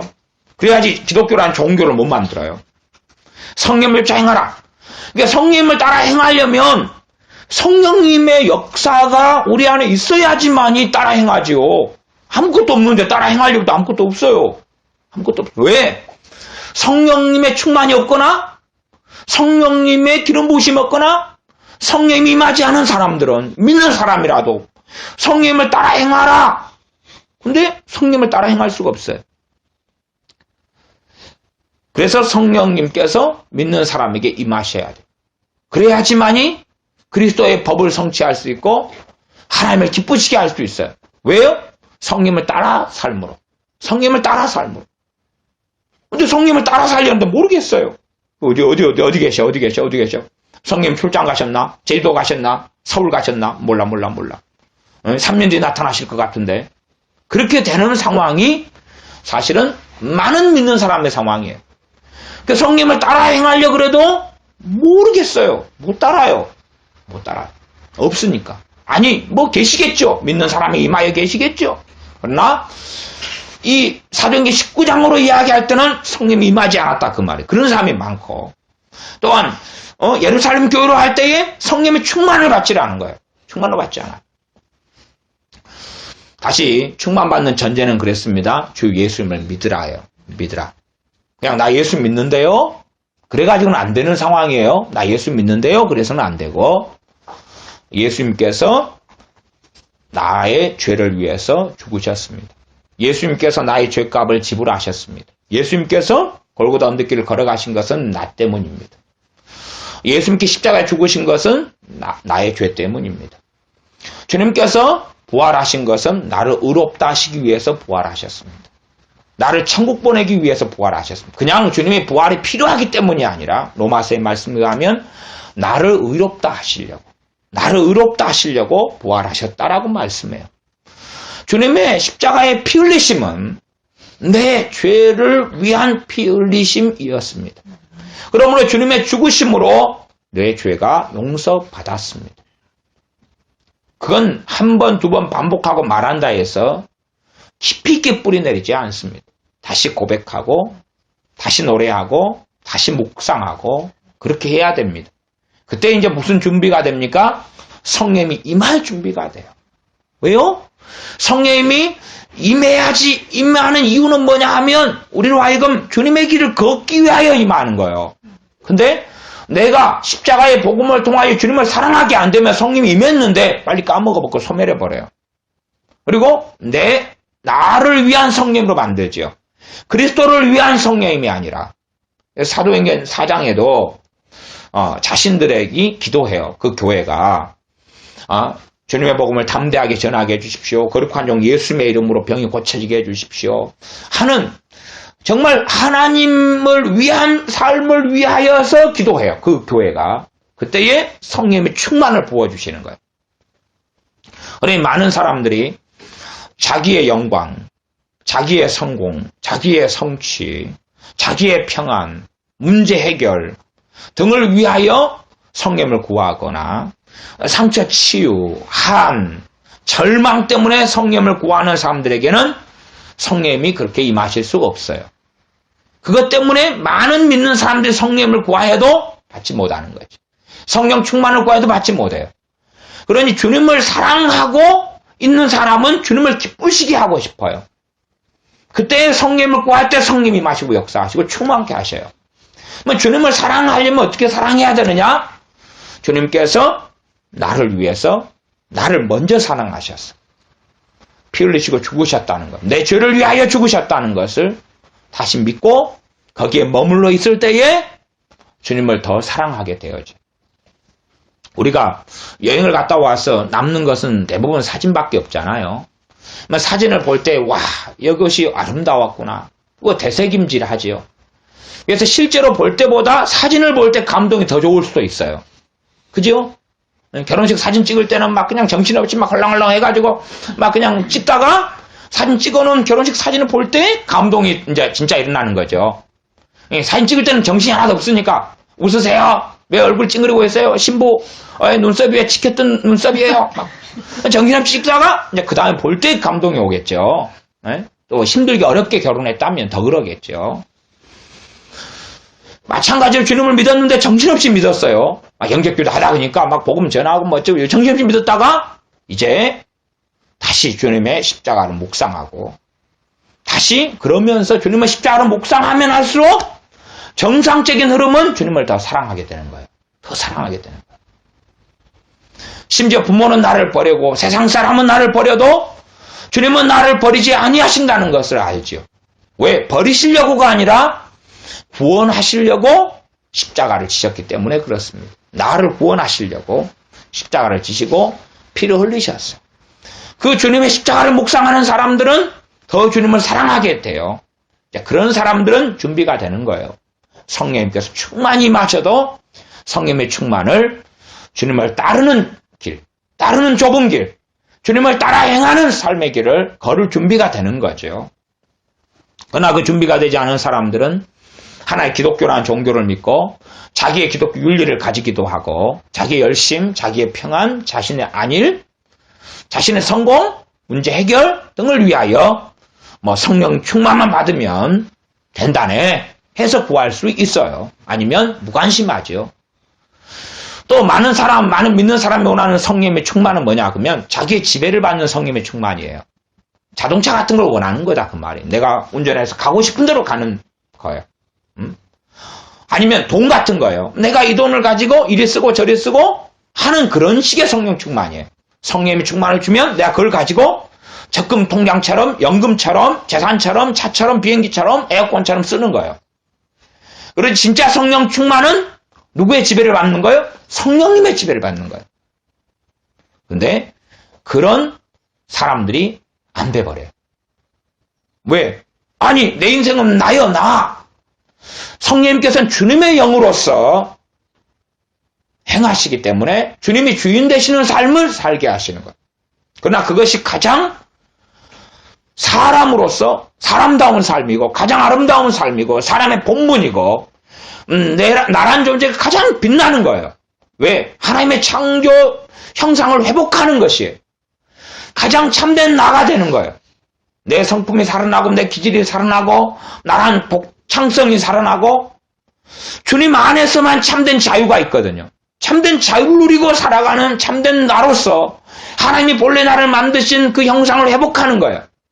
그러나 사람들은 그렇게 생각하지 않아요. 마귀에게 미혹당했기 때문에 주님의 성령님의 이 지도와 지배와 인도 속에 살아가는 것은 좋아하지 않아요. 자기가 생각하는 방식에 성령 충만이 있는 거죠. 오이 성령의 역사해 보시오. 나를 재미나게 만드시오. 나를 행복하게 만드시오. 나를 기쁘게 만드시오. 나를 평안하게 만드시오. 아 내가 요즘 담배를 많이 피워서 절제력이 부족하단 말이오. 성령 역사에서 담배 내가 뭐 지금 요즘 끊고 싶으니까 끊게 만들어 보시오. 끊을 만한 절제력을 주시오. 내 요즘에 술을 너무 많이 마셔서 문제란 말이오. 잠잘 때마다 맥주가 없으면 잠을 못 자요. 성령 역사에서 맥주 한 캔만 딱 먹도록 좀 도와주시오. 그 정도로 원한다 그 말이죠. 그런 성령 충만을 구하는 사람들에게 성령 충만은 주어지지 않습니다.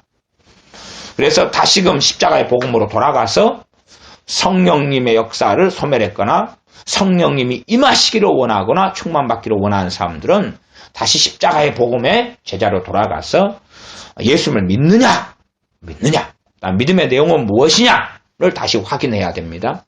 그리고 이제 성령님이 임한 사람들에게 사실은 말씀하는 거예요. 5장 16절에 내가 이르노니 너희는 성령님을 쫓아 행하라. 성령 역사가 너무 약하다. 성령을 많이 소멸해버렸어요. 근데 행하려는데 잘 뭔지 몰라요. 긴가민가 어느 방향이지. 저 멀리 5km 밖에서 누가 손짓을 해요. 갖고 어디로 가라 그래요. 저 어디로 가라는 거야. 알 수가 없어요. 만안경을 너는 사러 가야지. 만안경 사러 간 다음 사이에 그 사람 가버렸어요. 만안경 사러 갔는데 또 카드가 안 돼요. 뭐 그러겠죠. 그러니까 성령 역사 약하면 따라 행하라 이게 말씀인데 성령님을 따라 행할 수가 없어요.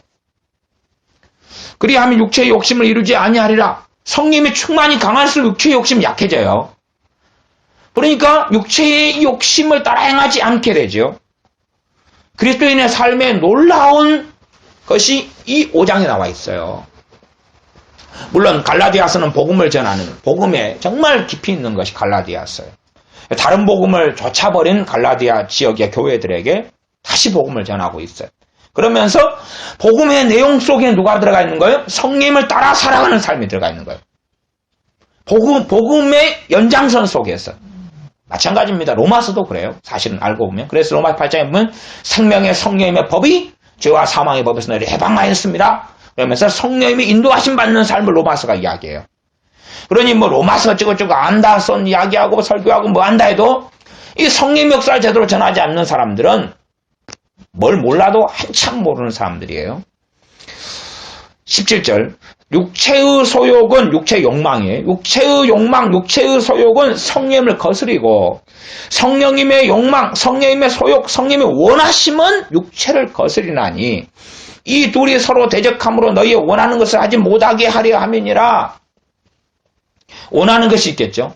성령님 역사를 따르는 사람이 원하는 것이 있고 그쪽 원하는 것은 육체의 욕심이 육체의 소욕이 못하게 하려고 그러고 내 육체를 따르는 사람은 원하는 게 있는데 성령 역사가 유감스럽게도 아직 강해버려요.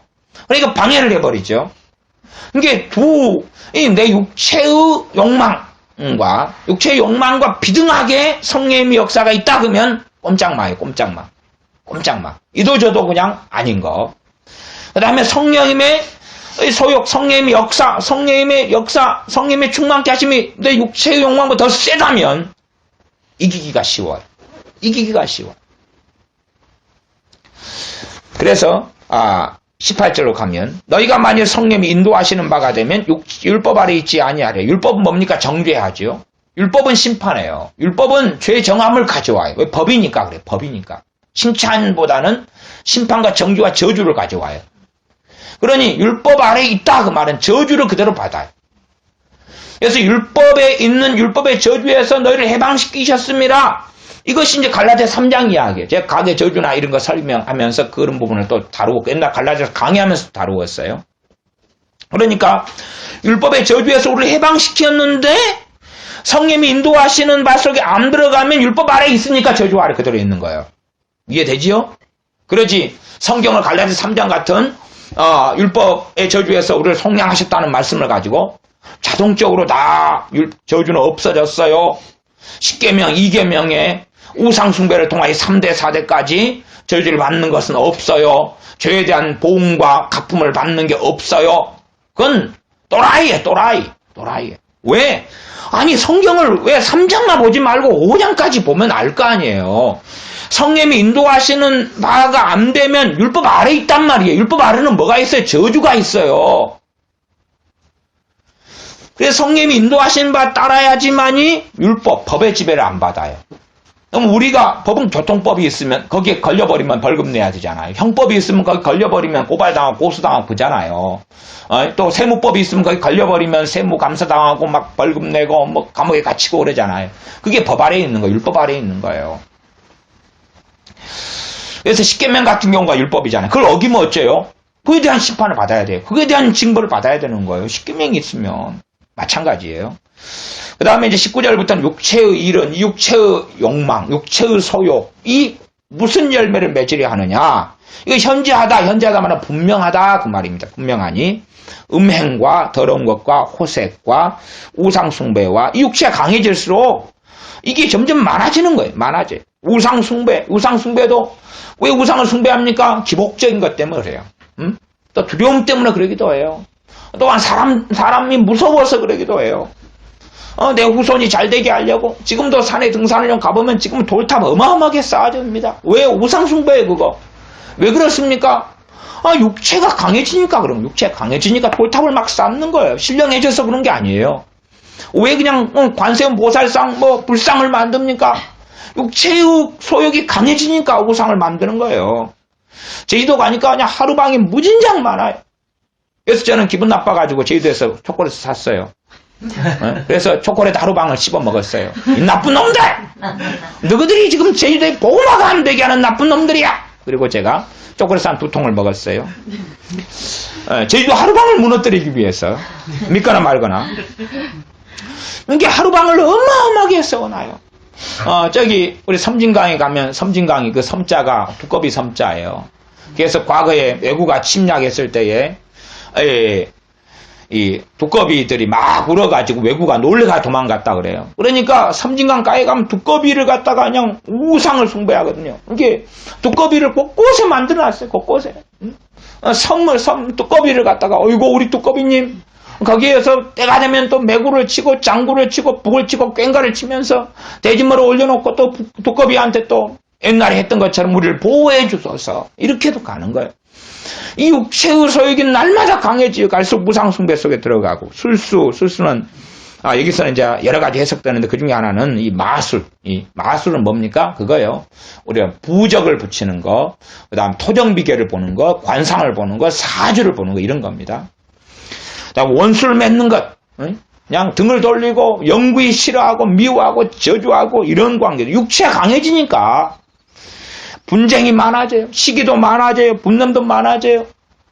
그래서 성령님이 우리에게 임하시면 이게 약해져요. 상대적으로. 근데 이게 많아지면 성령 역사가 많이 소멸됐구나. 우리가 성령님 임하시고 충만을 받았다 할지라도 그걸 알 수 있는 거예요. 이것이 많아지면 육체의 일이 많아지면 성령 역사는 굉장히 약하구나. 그 다음에 뒤에는 성령 열매가 나와요. 성령 열매가 없다면 이거 밑바닥이구나. 그런 거죠. 이게 성령님의 소욕은 뭘로 주로 역사해요? 열매로 역사해요. 열매로 역사하고 육체의 소욕은 이걸로 나타나. 요게 육체의 열매가 이거지요. 육체의 열매가. 자, 계속 읽어보면 당 짓는 거 끼리끼리 모여가지고 그냥 막 또 누구 또 씹고 오징어 씹듯이 또 그런 거 있잖아요. 개모임 같은 거 하면서 끼리끼리 모여가지고 이런 거. 당 짓는 것, 그다음 분리하는 것, 그다음에 이단은 이제 어떤 번역은 이걸 살인이라 이렇게 하기도 합니다. 미움 같은 거. 그다음에 투기, 술 취함, 방탕함, 또 그와 같은 것들이라 이런 유형들이다.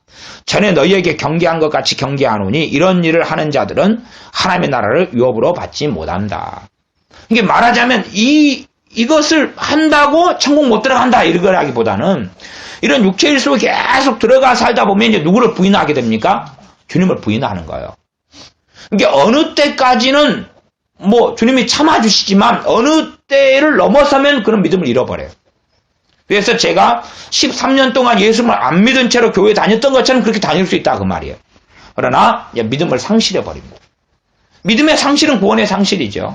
그렇게 되고 말아요. 이 것을 계속 들어가면 명목상 형식상의 예수님만 남아요. 성인으로서 예수님만 남아요. 그리고 그분과 만나고 살지를 못해요. 주님과 만나고 살지를 못해요. 이 땅에 살아가면서 주님은 없어요. 이 땅에 살아가면서 성령님은 없어요. 그러니 그분의 음성을 듣지 못하고 그분과 교제하지도 못해요. 제가 목사로서 주일날 축도할 때 되면 마지막에 처음에는 주 예수 그리스도의 은혜와 하나님의 주 예수 그리스도의 은혜와 하나님의 사랑과 성령님의 교통하심이 교제 교통하심이 그러니까 성령님께서 교통은 뭐냐 우리가 알잖아요. 교통하는 것은 이 도로를 통하여서 왔다 갔다 하잖아요. 코이노니아예요. 사귐이 일어나는 거죠. 성도 간의 사랑이 성령님과 나와의 사귐이 일어나는 거예요. 근데 그것이 없는 거예요. 그래놓고 예수님을 믿는다는 사람으로 형식적으로 남아있을 수 있다 그 말이에요. 그런 것이 이제 그렇게 어느 때로 흘러가면 이제 주님은 그를 부인해 버리는 거예요. 그런 이야기가 요한계시록에 소아시아 7교회 가운데 최소한 5교회 이상에게 그런 말씀하셨어요. 내가 너를 토하여 버리고 내쳐버리고 하리라. 그런 말씀을 오셨던 거죠. 이제 그런 결과가 벌어지는 거죠. 이 육체일 속에 계속 들어가 살다 보면 이런 일이 벌어지죠. 22절. 오직 성령님의 열매는 이제 이 성령 맺어준 열매를 따라가라 그 말이죠. 성령을 조차 행하는 것, 성령 우리 안에서 이렇게 열매를 맺는다는 이야기예요. 이걸 따라가라 그 말이에요. 따라가라.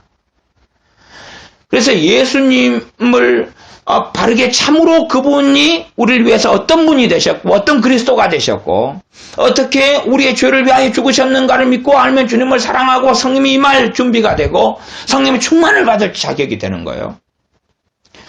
그러면 성령님께서 이제 임하시면 우리 안에 열매를 맺으신다. 그 말이에요. 열매를 맺으셔요. 열매를 맺으셔서 첫째는 사랑을 맺으셔요. 사랑을 맺으셔요. 사랑은 두 가지 사랑이겠죠. 하나님을 사랑하는 것과 이웃과 형제를 사랑하는 것. 이 두 가지겠죠. 하나님을 사랑하는 것, 이웃을 사랑하는 것, 혹은 형제를 사랑하는 것. 서로 사랑하라 하는 것. 이것을 우리 안에 맺어요.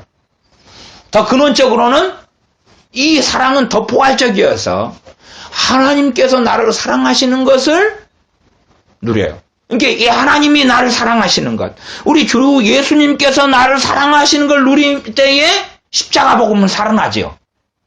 그러나 이 사랑이 이 성령에서 없어지면 하나님은 나를 사랑하시는 분이 아니라 하나님은 내 왼수, 하나님은 공포스러운 분, 하나님을 경외하는 두려움이 아니라 하나님 무서워하는 거예요. 하나님 무서워하는 거예요. 하나님을 심판자로 경험하는 거예요. 그러니 하나님을 가까이 찾을 수가 없어요. 찾아도 좀 너무나 가까이 하면 위험한 분. 그렇게 되고 말지요. 왜? 하나님의 사랑을 경험하지 못하니까. 그러니까 하나님의 사랑을 경험하는 본질과 중심에는 성령님이 역사해요. 성령님이 열매가 이 사랑이에요. 성령님이 열매가. 그리고 하나님의 사랑을 경험하고 사니까 좀 이상한 사람들이 아니고서는 하나님을 사랑하게 되지. 하나님을 사랑하니까 그분이 이웃을 사랑하고 형제를 사랑하라 그러니까 예 아멘 그러죠. 이런 성령님이 우리 안에 열매를 맺어줘가지고 그걸 따라가는 거예요. 그러나 성령님이 열매를 안 맺어놓으면 이제 우리가 모조품을 만들어내야 돼요. 우리가 하는 사랑을 만들어내야 돼요. 우리가 하는 사랑. 우리가 하는 성자 예수님의 사랑. 우리가 하는 기독교인의 사랑. 만들어내서 그걸 열심히 하자 그래요. 근데 3년 지나고 5년 지나고 10년 지나도 아무것도 없어요. 아무것도 열매가 없어요. 괴로운 거예요. 힘든 거예요. 그러면 사람은 착각합니다. 우리가 아시잖아요. 어떤 사람은 그냥 성품이 원래 좋아요. 성품이 좋아요. 그런 사람 있잖아요. 성격이 좋아요. 아브라함 스타일로 그냥 너가 좋아하면 내가 우하고 너가 우하면 내가 좋아하리라. 너가 먼저 선택해. 그럼 나 이쪽 할게. 그건 본래 성품이 그런 사람도 있어요. 어떤 사람은 좀 고집이 센 사람이 있고 어떤 사람은 뭐 좀 조용한 사람이 있고 리더십 있는 사람이 있고 성격과 기질에 따라 달라요. 그런데 이제 성령님이 역사하는 사랑은 없는 사람이면 누구는 만족할 수 있냐 그러면 지 본 성품이 좋은 사람들. 성품이 좋아. 조용하고 차분하고 그 다음에 사람 말을 들어주고 배려해주고 그런 사람도 있잖아요. 유형상. 그런 사람들은 봐봐라 나는 이거 맺고 있어. 그리고 만족할 수 있어요. 왜? 가짜를 가지고. 자기 그냥 인격이죠. 성격이죠. 그 다음에 이제 좀 어떤 사람들요. 과격하고 꼴통이고 고집이 있고 이런 사람들은 그게 아니니까 이게 아니야. 그리고 불만족을 느끼고 이게 아닌가를 느끼고 성경을 통해 진실을 찾아갈 수 있죠. 이게 성령님이 내게서 임하셔가지고 열매를 맺는 거지 내가 맺는 게 아니구나 하는 걸 알게 돼요. 내가 맺는 게 아니구나. 내가 맺는 건 가짜야. 성령이 우리 안에 맺어가지고 이걸 따라갈 때 그 열매가 어찌 됩니까? 더 풍성해지는 거지. 더 풍성해지는 거죠. 감나무 묘목이 들어와서 우리가 갖고 와요. 그럴 때 감나무가 어느 해는 20개가 맺혔다가 그 어느 해 되니까 50개가 맺히고 더 잘 가꾸어지고 전쟁하고 전지하고 걸음 잘 주니까 1000개가 맺히고 그래요. 제가 어느 감나무를 가보니까 세보니까 한 1200개 정도 맺혔더라고요. 감나무가. 그래가지고 감나무가 얼마나 그냥 큰가. 근데 이제 그 감나무가 하필이면 집 옆에 있어요. 그리고 감나무가 100년이 넘었어요. 그러니까 바람 불면 감이 그 집에 지붕에 떨어져요. 잠을 못 자는 거예요. 잠을 못 자. 그리고 감나무가 너무나 높고 크니까 이걸 어떻게 따지를 못해요. 그잖아요. 그것도 대봉감나무라. 굵기는 또 굵어요. 결국 이제 감나무를 뱄죠. 배. 어쩔 수 없어요. 배야지 못 두겠어요. 그걸. 예? 어쨌든 간에 이 100년이 넘고 어마어마하게 크고 그래 되면 얼마나 많이 맺냐 그 말이. 얼마나 많이 맺냐. 그냥 아주 탐스럽고 잘 가꾸면 이제 뭐 옆으로 번지게 만들어서 많이 거둘 수가 있죠. 그러나 그 본질은 성령님이 우리 안에 씨앗과 열매를 주셔야 된다는 사실이에요. 그걸 우리가 가꾸는 거예요. 그걸 왜? 가꾸는 방법이 뭡니까? 성령님을 좇아 행하라는 5장 16절이에요. 5장 16절. 그리하면 육체의 욕심을 이루지 아니하리라는 거예요. 그래서 성령님을 조차 행하는 성령님 우리 안에 맺혀주는 열매가 뭐냐면 진짜 사랑이고, 두 번째 희락은 기쁨이에요. 기쁨. 육체의 감동, 뭐 디즈니랜드를 가서 좋은 영화를 봐서, 아니면 와 집을 사서, 아니면 로또가 당첨돼서, 아니면은 뭐 몸이 아프다가 퇴원을 하고 건강하게 되어서 없는 기쁨은 잠깐이에요. 육체의 기쁨이니까. 그러나 환경을 초월한 성령으로부터는 기쁨 희락이 있단 말이죠. 그 기쁨이 있어요. 물론 이제 그 사람의 성품상 다르게 느낄 수는 있습니다. 무슨 말이냐 하면, 뭐 어떤 사람은 떨어지는 낙엽만 봐도 웃는 사람 있잖아요. 별로 안 웃긴데. 나 그런 사람이 고민이더만요. 웃기다 하는데 웃는 거예요. 그런 사람 때문에 개그 콘서트 같은 게 인기를 끄는 것 같아요. 조금만 해도 막 웃으니까. 그러나 이제 좀 묵직한 사람들은 어지간히 웃겨가지고는 그냥 별로 안 웃잖아요. 그러니까 객관적으로는 비슷할 거예요. 그러지 않겠어요? 그러니까 느끼는 것이 사람마다 다르다 그 말이에요. 이게 이 희락이나 기쁨을 각 사람이 느끼는 것은 정도에 따라 동일한 성령 역사라도 좀 다를 거다. 그런 말 다를 거다. 똑같은 드라마 보고 누구는 펑펑펑 울고 누구는 아이고 뭐 저런 것 가지고 눈물을 찌시 짜고 그래. 유치하게. 그럴 수 있잖아요. 어쨌든 성령님이 우리 안에 맺어주는 희락은 있다 그 말. 희락은 성령님이 우리 안에 주시는 것이고 성령이 임할 때에 가지고 오시는 거예요. 그러니 여기에서 오는 성령님의 희락과 기쁨은 우리의 육체에서 오는 것과 달라요. 그러니까 우리가 육체에서 오는 기쁨 희락도 있을 수 있고 두 가지가 같이 있을 수 있다 그 말. 성령으로부터 오는 기쁨도 있을 수 있다 그 말. 그러나 육체의 것은 잠깐 지나면 어찌 됩니까? 없어져요. 없어져요.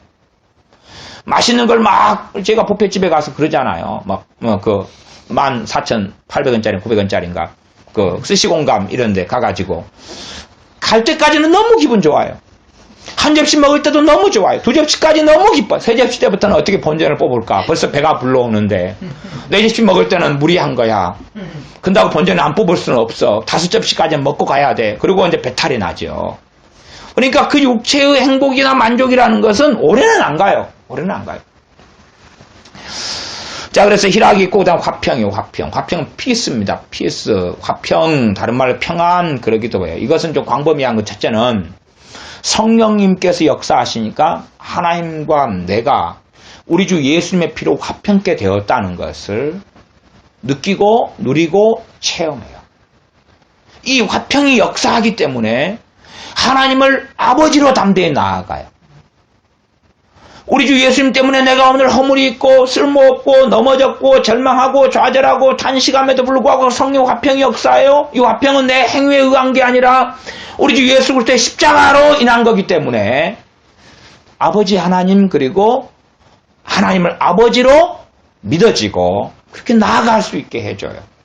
그러나 성령의 역사하심이 소멸돼가고 사라져가면 십자가의 복음이 약해져가고 그리고 주님의 보혈과 주님의 골고다 언덕길을 걸어가심과 십자가 못 박히심과 피 흘리심 때문에 하나님과 내가 환평케 되었다는 것이 이제 그 열매가 없어져 가니까 약해져 가고 작아져 가고 흐릿해져 가고 사라져 가요. 그러니 이제 하나님께 기도할 때 아버지로서 기도를 못 해요. 우리가 똑같이 우리 부모에게 이야기하거나 남의 자식이 요청할 때는 다르잖아요. 우리가 자식으로서는 그냥 막 당당하게 이야기하잖아요. 당당하게. 그냥 맡겨놓은 것처럼. 그러나 전능하신 하나님께 나아갈 때 맡겨놓은 것처럼 못 가요. 너희가 구한 것을 받은 줄로 믿으면 그대로 되리라. 그러니까 대부분 자식이 부모의 사랑을 아는 자식은 또 부모가 또 그런 형편이 되고, 그지? 부모가 나보다 못 살아버리면 곤란하잖아요. 부모가 형편이 되고, 막 갑부는 아니더라도. 그 다음에 내가 부모가 얼마나 나를 사랑하는지 아는 사람은 부모한테 요구해가지고 받은 줄을 이미 받을 줄을 알아버리고 요구를 해요. 그러지 않아요? 그 이야기를 주님이 하신 거예요. 받은 줄로 믿고 기도하면 받을 거다. 선이 받은 줄로 믿어라. 그러면 이루어진다. 그런데 이 성령의 멸부 활평 역사하지 않은 상태에서 내가 모조품을 만들어내 봐야 그것은 그걸 역사하지 못해요. 그래서 예수님을 통하여 우리가 허물지고 죄지고 자빠지고 넘어지고 때로는 술 취할 수도 있고 마약 중독에 걸려 넘어질 수도 있고 쉽게 해결되지 못하기도 하고 그러지만 화평을 누려야지만이 아버지께 나아가서 마약에서 자유해달라고 알코올 중독에서 자유해달라고 그렇게 기도하고 구할 수 있단 말이에요. 그리고 그 응답을 가져오죠. 이 화평. 첫 번째 화평은 우리 주님을 통하여 하나님과 내가 화평되는 걸 누려요. 그 열매로 이제 평안이 오는 거죠. 평안이 오는 거예요. 평안이 오는 거예요. 주님 앞에 머물러 있을 때, 하나님 앞에 머물러 기도할 때 평안이 오는 거예요. 성령의 열매인 화평 때문에. 그리고 이제 이 나같이 쓸모없고 나같이 죄 많은 나를 받아주시는 하나님을 경험하면서 내가 형제와 이웃을 용납하는 그 화평의 열매를 맺어갈 수 있어요. 용납하는 거예요. 용서하는 거예요. 왜? 나같이 죄 많은 나를 이 화평을 통하여 용서하시는 하나님을 경험하니까 내가 그걸 누리는데 내가 1억을 오늘도 탕감받고 용서받았는데 100만 원 그거 째째한 거를 치워 껌값이 그만 그러지요. 근데 내가 오늘도 많은 죄를 용서함 받으니 다른 사람의 작은 죄들에 대해 나에 대한 작은 죄에 대하여서는 괜찮아 뭐 다 이해해 괜찮아요. 그리고 용서도 쉽고 용납하기도 쉬워지죠. 그러나 하나님의 용서와 용납하심과 사랑하심을 화평케 하심을 경험하지 못하면 아니 이 땅에서 내가 육체의 소욕으로 느끼는 내 아픔, 저 사람이 나를 모욕한 것, 공격한 것, 내 돈을 떼먹은 것, 나를 비난하고 욕한 것, 나를 기분 나쁘게 한 것은 너무나 커지는 거예요. 너무나 커지니까 분쟁이 나타나고 시기가 나타나고 이간질이 나타나고 공격할 수밖에 없고 미워할 수밖에 없고 원수 맺을 수밖에 없고 꼴도 안 본다 할 수밖에 없는 거죠. 화평. 그다음 오래 참음. 오래 참음도 농부가 심어놓고 오래 참는 것은 농부가 저걸 바라보면서 야 언제 지금 곡식이 알곡이 맺어 그 오래 참음은 뭘 가져와요? 막 고통이나 이빨을 악다물고 농부가 참는 거 아니에요. 그는 기대감을 가지고 소망을 가지고 오래 참죠. 이게 참된 오래 참음은 소망과 함께 하는 거예요. 나 가짜는 언젠가는 이 인간이 변하지 않을까. 내가 약자기 때문에 참지. 그건 오래 참음이 아니에요. 그건 가짜입니다. 이 성경의 성령 열매 오래 참음이 아니에요. 오래 참음이 아니에요. 성령 열매 오래 참음은 일반적으로 소망과 함께 오고 믿음과 함께 와요. 오래 참음, 그 다음에 자비. 내가 하는 자비는 가짜고 성령이 내 안에 자비를 주셔가지고 하는 자비예요. 그리고 그걸 따라갈 때에 더 풍성한 자비가 맺히고 그 다음에 우리는 그렇게 말할 수밖에 없어요. 주님이 하셨나이다. 내가 이렇게 했습니다. 내가 구제하고 내가 봉사했습니다. 아닌 거예요. 주님이 주시는 자비의 능력, 성령이 내 안에 맺혀주시는 자비의 능력을 통하여 자비한 삶을 살면서 자비의 열매가 맺혀진 거예요. 그리고 이제 뭐 양선, 선함 그 말이죠. 선을 좋아함 그러기도 하고 선함, 선이 맺혀져 가는 것, 충성, 신실함 혹은 믿음, 온유, 절제 이 같은 것을 금지할 법이 없느니라. 그리스도 예수님의 사람들은 육체와 함께 그 정과 욕심을 십자가에 못 박았느니라. 정과 욕심이 뭐예요? 육체의 소욕이죠. 육체의 소욕을 십자가에 못 박는 삶은 어떤 삶이에요? 그냥 못 박는 게 되는 게 아니라 성령님을 따라 행하면 정과 욕심 십자가에 못 박는 삶의 열매를 가져와요. 실상은 정과 욕심 십자가에 못 박았다는 것은 2000년 전에 주님과 함께 우리가 이루어진 일이에요. 그렇기 때문에 그때의 성령님이 임하시며 받을 수 있는 자격이 예수를 믿는 남녀노소 빈부귀천 할 것 없이 모두에게 임한 것이죠. 그러므로 우리는 참으로 이 복음에 이어진 것이 성령님이 임하시는 것, 성령님이 충만케 하시는 것, 또한 성령님 우리에게 임하시 역사하셔서 뭘로 역사하시는 겁니까? 열매로 역사하시는 것. 성령님의 역사하심을 고대하고 사모해야 돼. 또한 내 의와 내 행위에 의지하여 성령님을 구하는 게 아니에요. 성령님을 충만케 하시는 분은 주님이에요. 주님께서 성령님으로 충만케 하신다 그 말이에요. 물론 성령님 충만케 주시옵소서 하는 기도 틀린 기도는 아닙니다. 그러나 주님 성령님으로 충만케 해주시옵소서 기도하고 또한 우리가 그 전에 주님을 먼저 그렇게 믿어야지 주님을 사랑하게 되어지고 우리가 어느 자리에서라도 점진적인 성령의 충만 또 즉각적인 성령의 충만 이런 두 가지 것을 우리가 누리고 경험하면서 우리 안에 성령님이 그 충만하심으로 역사하실 때에 이 열매들이 더 풍성하게 나타나고 그럴 때 우리 주 예수님 믿는 삶이 이렇게 멋지구나. 우리 주님 믿고 사는 사람은 이렇게 행복하구나. 그래서 전도할 수밖에 없는 거구나 하는 것을 알게 됩니다. 너희들이 보지 못하고 알지 못하는 그런 놀라운 아름다운 신앙의 세계, 믿음의 세계가 있다고 이야기할 수밖에 없어요. 기도하겠습니다. 아버지 하나님, 우리의 힘과 능력으로 우리 주 예수님을 믿고 하나님 말씀을 순종하고 사는 것이 하나님의 뜻이 아니라 남녀노소 빈부귀천 할 것 없이 우리 주 예수님의 이름으로 성령님을 부어주시고 성령님의 충만하심을 통하여서 하나님의 뜻을 이루며 율법 아래에 있는 삶이 아니라 율법을 성취하는 삶, 사랑을 성취하는 삶, 하나님을 영화롭게 하는 삶을 살게 하신 것을 우리가 보고 압니다. 그러므로 주님께서 우리의 죄를 위하여 피를 흘리셨음을 믿습니다. 우리 주 예수님의 피 흘리심 때문에 우리가 죄의 용서를 받았음을 믿습니다. 우리 주 예수님 때문에 죄 사함 받은 것을 믿습니다. 그리하온즉 우리에게 성령님으로 충만케 하여 주시옵소서. 성령님으로 기름 부어 주시옵소서. 성령님의 시간을 우리에게 임하여 주시옵소서. 성령님 우리를 충만케 하여 주시옵소서. 그리하여 성령님께서 우리에게 열매를 맺어 주실 때에 그 열매, 성령님의 인도하심과 성령님의 열매 맺어 주심을 따라서 성령님을 조차 따라 행함으로 주님을 기쁘시게 하며 우리에게 이루시고자 하는 하나님의 형상을 회복시키며 하나님을 영화롭게 하며 참된 나로서 참된 사람으로서 사람의 본분을 따라 하나님을 영화롭게 하는 주님의 길을 걷는 우리가 되게 하여 주시옵소서. 우리 주 예수님의 이름으로 기도하옵나이다. 아멘. 아멘. 함께 말씀 붙잡고 하나님께 기도하겠습니다.